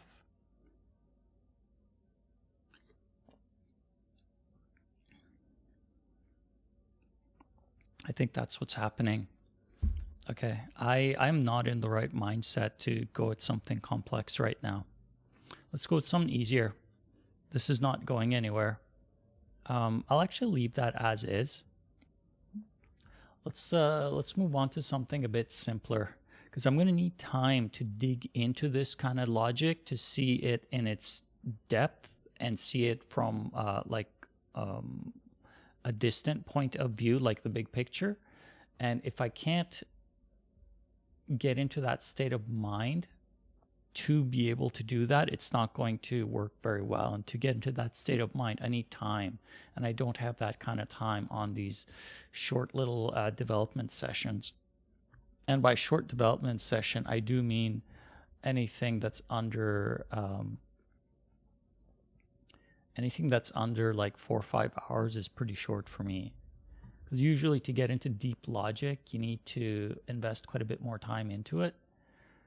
Okay, so if we go into game room, so the game room is created, bring up the menu, and then this is the other thing I want to fix, is these anomalies. So that should, of course, be displayed correctly, but it's not, because it's, even though it's somewhat displayed correctly, but if you look at it more closely, you can see why it's not displaying correctly. So it's not inheriting the transform of the parent object, or should I say, its rotation is not being set. It assumes that you're looking at it flat, but because the camera is tilted, it looks like this. So it should be an easy fix. For that, it should be an easy fix. So what we can do is go into scroll view. Nope. Scroll view. I believe I made a component for it. There we go. So this object, when it creates a new entry, whatever, oops.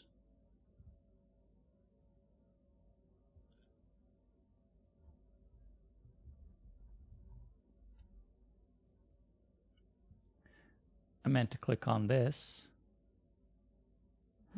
Okay, so from here, when it instantiates a new object, what we wanted to do is reset the appropriate transform properties. So right here, local scale, local position, and then we want to say game object button dot transform dot local rotation equals new vector 3. So we're basically just zeroing it out.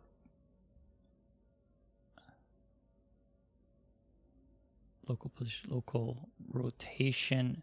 No, we can't do it this way. It has to be quaternion dot identity, and we need to pass in what was it? I always forget. No, not quaternion identity. We need to pass in I think it's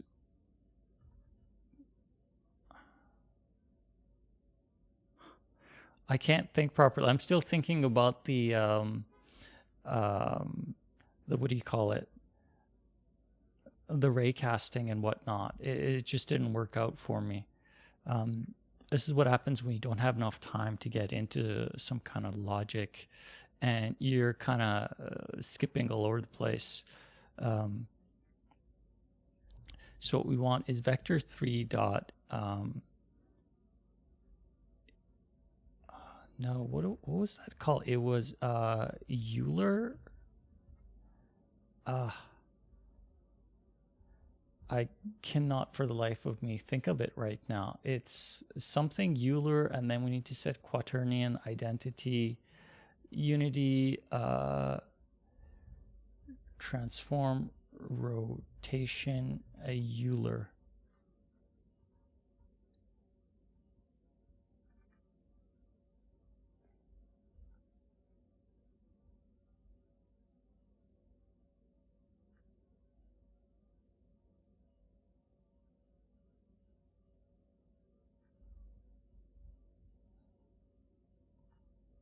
Oh, it is quaternion Euler.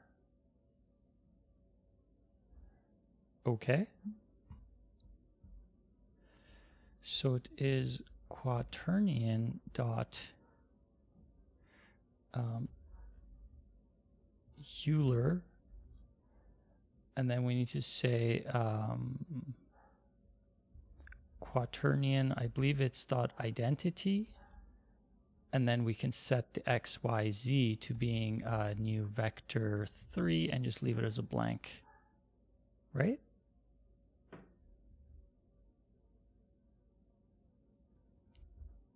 Where am I using that?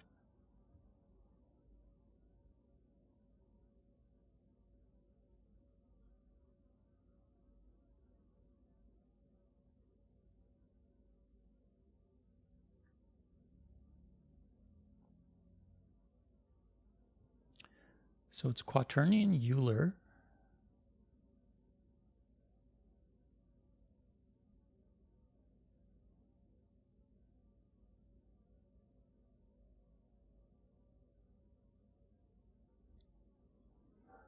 And then there's the barking dog.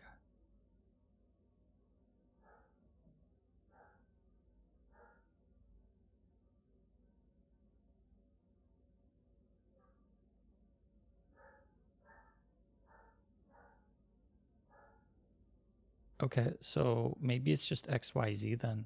Okay. If it's just XYZ,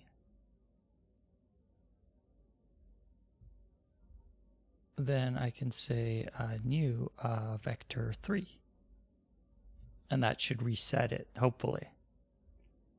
Let's see if that works.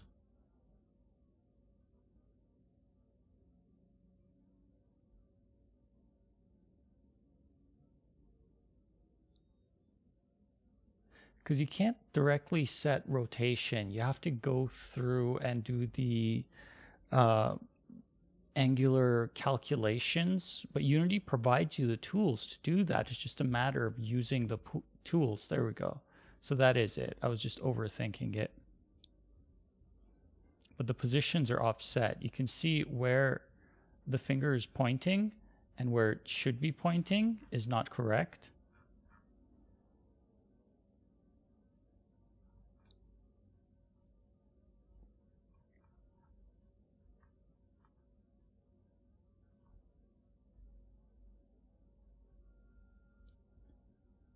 Yeah, it's way off.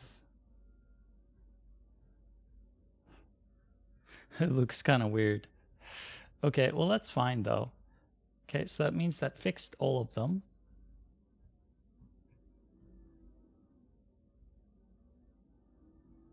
Maybe not.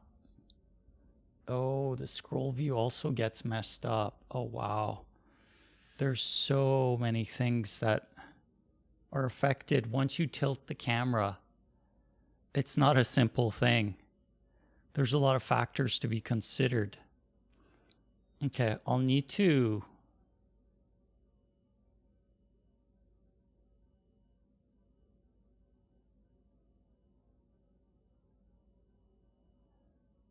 look at that and see if there's a better solution. Because I think the solution is likely much simpler than what I'm doing. It's just a matter of figuring it out. Because the same thing, like this is when the camera is 3D, right? But then same thing when you go to a scene where the camera is not 3D,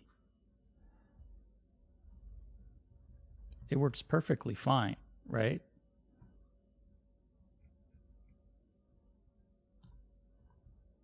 Right, so this is working exactly as it should.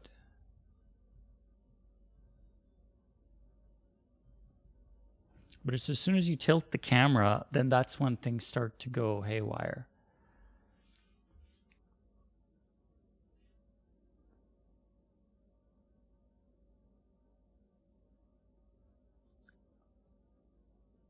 I'm not sure what the solution is.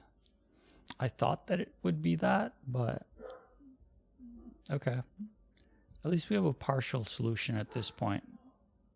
I thought I would just do this and it would fix a majority, if not all of it, but I guess that's not the case.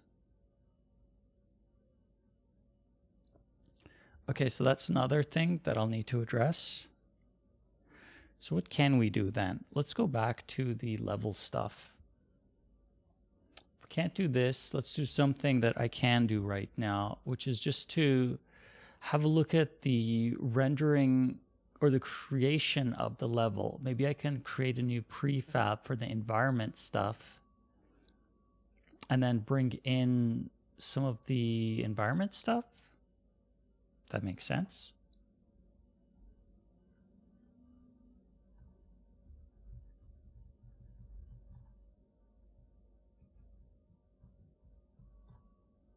Okay. So that's our level that's created.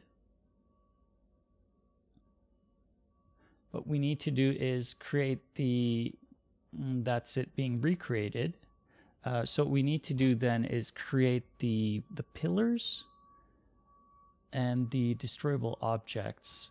I don't have new artwork for everything, so I'm going to use what artwork I do have. For the pillars, I'm thinking for right now, I'm just going to throw in a tree or something.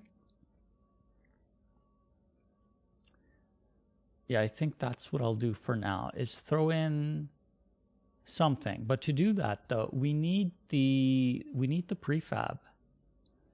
There's a prefab that I made inside of the environment prototypes. In here, this prefab here. So this main environment object prefab, we need to bring that in.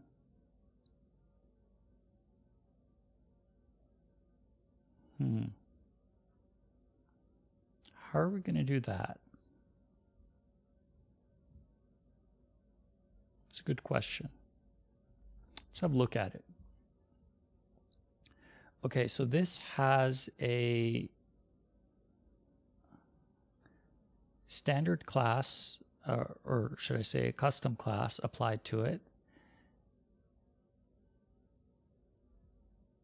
Has a Sprite 3 animator. What is this? Sprite 3D animation. I'm not sure what that is.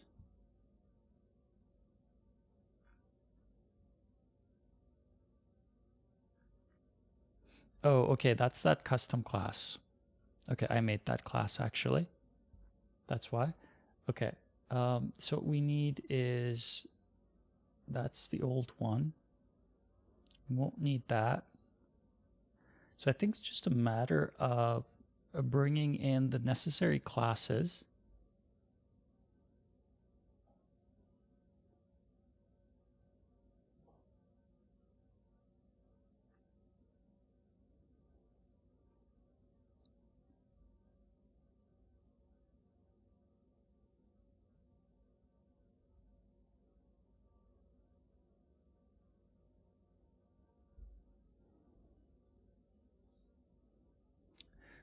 What is the June 7th? What time is the June 7th get together? Okay, that's a good question. Let's have a look at that.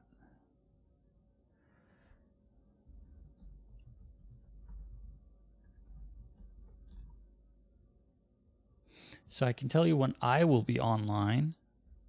I don't know when. Actually, zoomed in is probably better. Oh, that's probably why the other website was messed up, is because I was zoomed in and I forgot. Okay. So I posted about it briefly right here. So I will be online because I'm working that day, right? I'll be online. So that's my lunch break right there. And then this is after work. I'll be online those times. As for the other players, I'm not sure exactly when other people are going to be online. That's entirely dependent on the players, but it will be on the old Flash client. What is that on Eastern time? So I provided a link, Pacific time. So you're looking for Eastern time.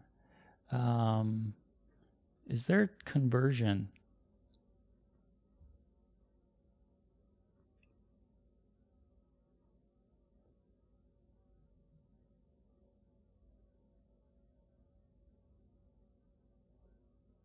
I guess that's pretty much it. So back 1 hour Pacific Daylight Time. I really don't like daylight savings. I think it should just be consistent. There's no need for it. It's an archaic thing that we need to let that go. It's not really necessary. Anyway, I thought there was a date conversion here. Maybe I'm just missing it. I'm just not thinking clearly right now. So let's go with Eastern time. Okay, so Eastern time is 11:25. So that would mean that's 3 hours ahead. So 3 hours back.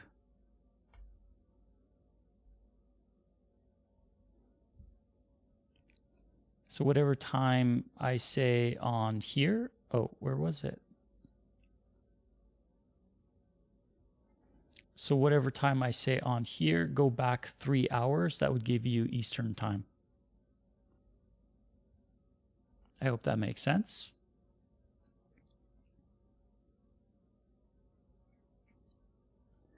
But yeah, it'll also be on the old Flash client, because the new client is not, it's not playable yet. I'm working on it, and I'm working out some of the bugs. What I was thinking is that we would be able to play together during those times, so that we can play in the game rooms, and then we can play probably in the world for a little bit, or just hang out or whatever with some of the players. I find that usually when we schedule a time of some sort and there's a reason to get together, more people generally show up to play online. than normal, of course. Because right now, let's be honest, there's not many people that are active. It's using the Flash client itself is not very performant. Usually come home at 6 Eastern. So 6 Eastern would be, oh, okay, then you could potentially make this one.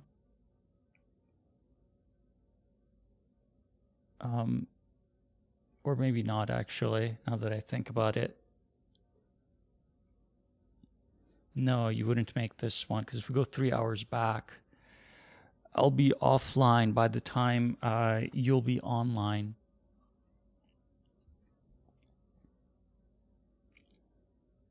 Yeah.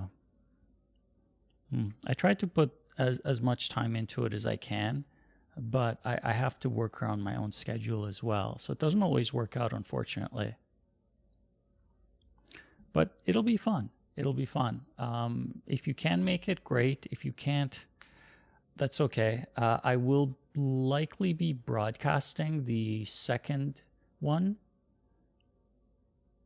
Yeah, so I'll be broadcasting it, so it should be available on YouTube, I think.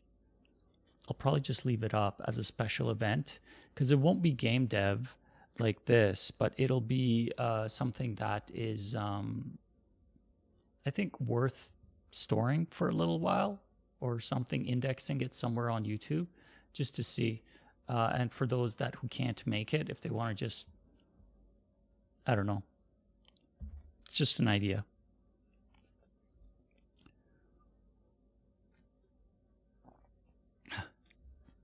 I really wanted to battle you. Yeah, I'm sure. I would like to play with you guys as well. It seems like there's a lot of people who are after the experience that I have on my main account, just because it's not like the highest level, but it's a high enough level that I have some accumulated experience that other people seem to want to take for whatever reason. But it's fun, though. It is so fun to play in the game rooms. But the new client will catch up too, though. The new client will eventually be playable. As you can see, I'm still working out some of the core functionality, but in time it'll get there, and we'll get it to a point where we'll be playing on the new client. That's going to be pretty cool. When do you expect rough estimate for the client to be playable?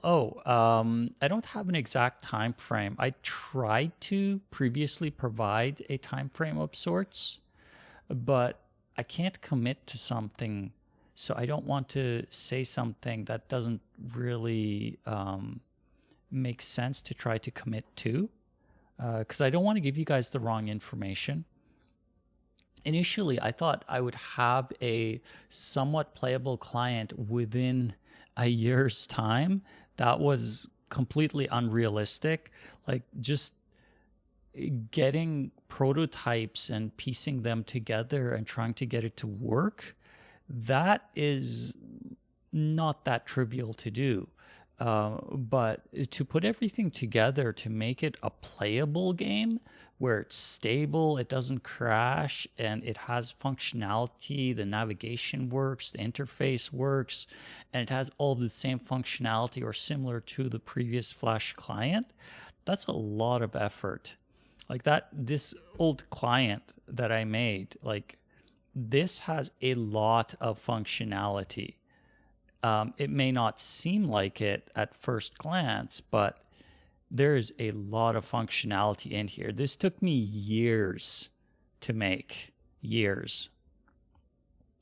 But what I'm hoping, though, is because Unity already has a lot of some of the functionality that's relevant to the project, the better I understand Unity, the faster I can develop on it, right? And at that point, it starts to pick up momentum. And then when we start to get momentum, then that's when progress really kind of starts to show. But of course, I'm just one individual, right? I need to split my focus between development, right? And I mean project time, development, research, trying to find team members, pursuing artwork, pursuing UI, and all the other stuff that I need to do, right? So that's why for a while I was drawing and doing all the pixel art stuff, which was fun. And then I put that down, and then I shifted my focus back again to the programming stuff. So now I'm doing the programming and I'm trying to manage the art stuff, but it's just not the same. You really do need a considerable amount of time to just put towards something. Because if you do it in little bits and pieces, you still make progress, but you forget where you were, you forget your strategy, your game plan, and no matter how well you document it, it's not the same, right? So like if I could just sit there and dedicate like, let's say 40 to 60 hours a week, like I used to way back when I made the Flash client, yeah, I would be able to make some really good progress. But now that I'm older, everything pretty much revolves around my job, my responsibilities, my commitments, and all the other stuff. And then I make time, right, for other things such as hobbies, the project, exercising, eating well, family time, all those kinds of things. So it's an interesting juggling act. I can say that for sure. But in terms of time frame, so maybe another year and a half, I'm guessing. That's not unrealistic. It all depends on how things work out, right? Because sometimes certain functionality that I come across that I think initially is going to be not that difficult ends up being more difficult than I initially considered.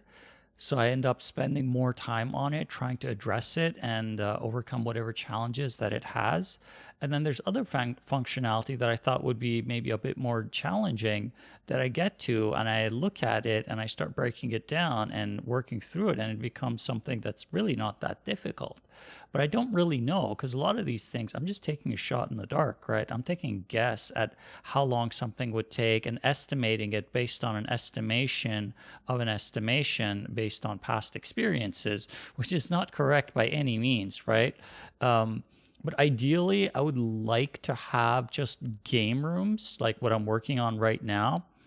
I would like to have that hopefully playable. No artwork, like still likely just the temporary placeholder artwork, but actually playable on Windows and on, let's say, Android, something that I can consider to be a reasonable build, playable within 6 months to a year. Now, of course, I'm not going to commit to that. I'm just throwing that out there, but it's what I'm hoping for anyway. Let's just say that. So then if we can get that within 6 months to a year time, then after that, of course, my focus would then shift onto the world part of it and then build out some of the world slowly. But at the same time, though, I have to keep taking breaks in between from the programming to pursue the artwork. Like I'm still looking for an artist. I keep trying again and again and again, right? And I'm going to keep trying until I find an artist. But it's these little things that initially I don't think will take that much time, but really do end up taking quite a bit of time to do. I don't know. It's really difficult to gauge these things. Even those who work in the industry, right? They use like a rating system, I think. The rating system that they use is depending on complexity of the task at hand and what they estimate. Everything is always based on estimations, right? Because you can't ever really say exactly, unless it's really simple and it's like something you can do in 5 minutes. Okay, that's different, right? But I'm not talking about that kind of stuff. I'm talking about something that is like actual functionality, framework, or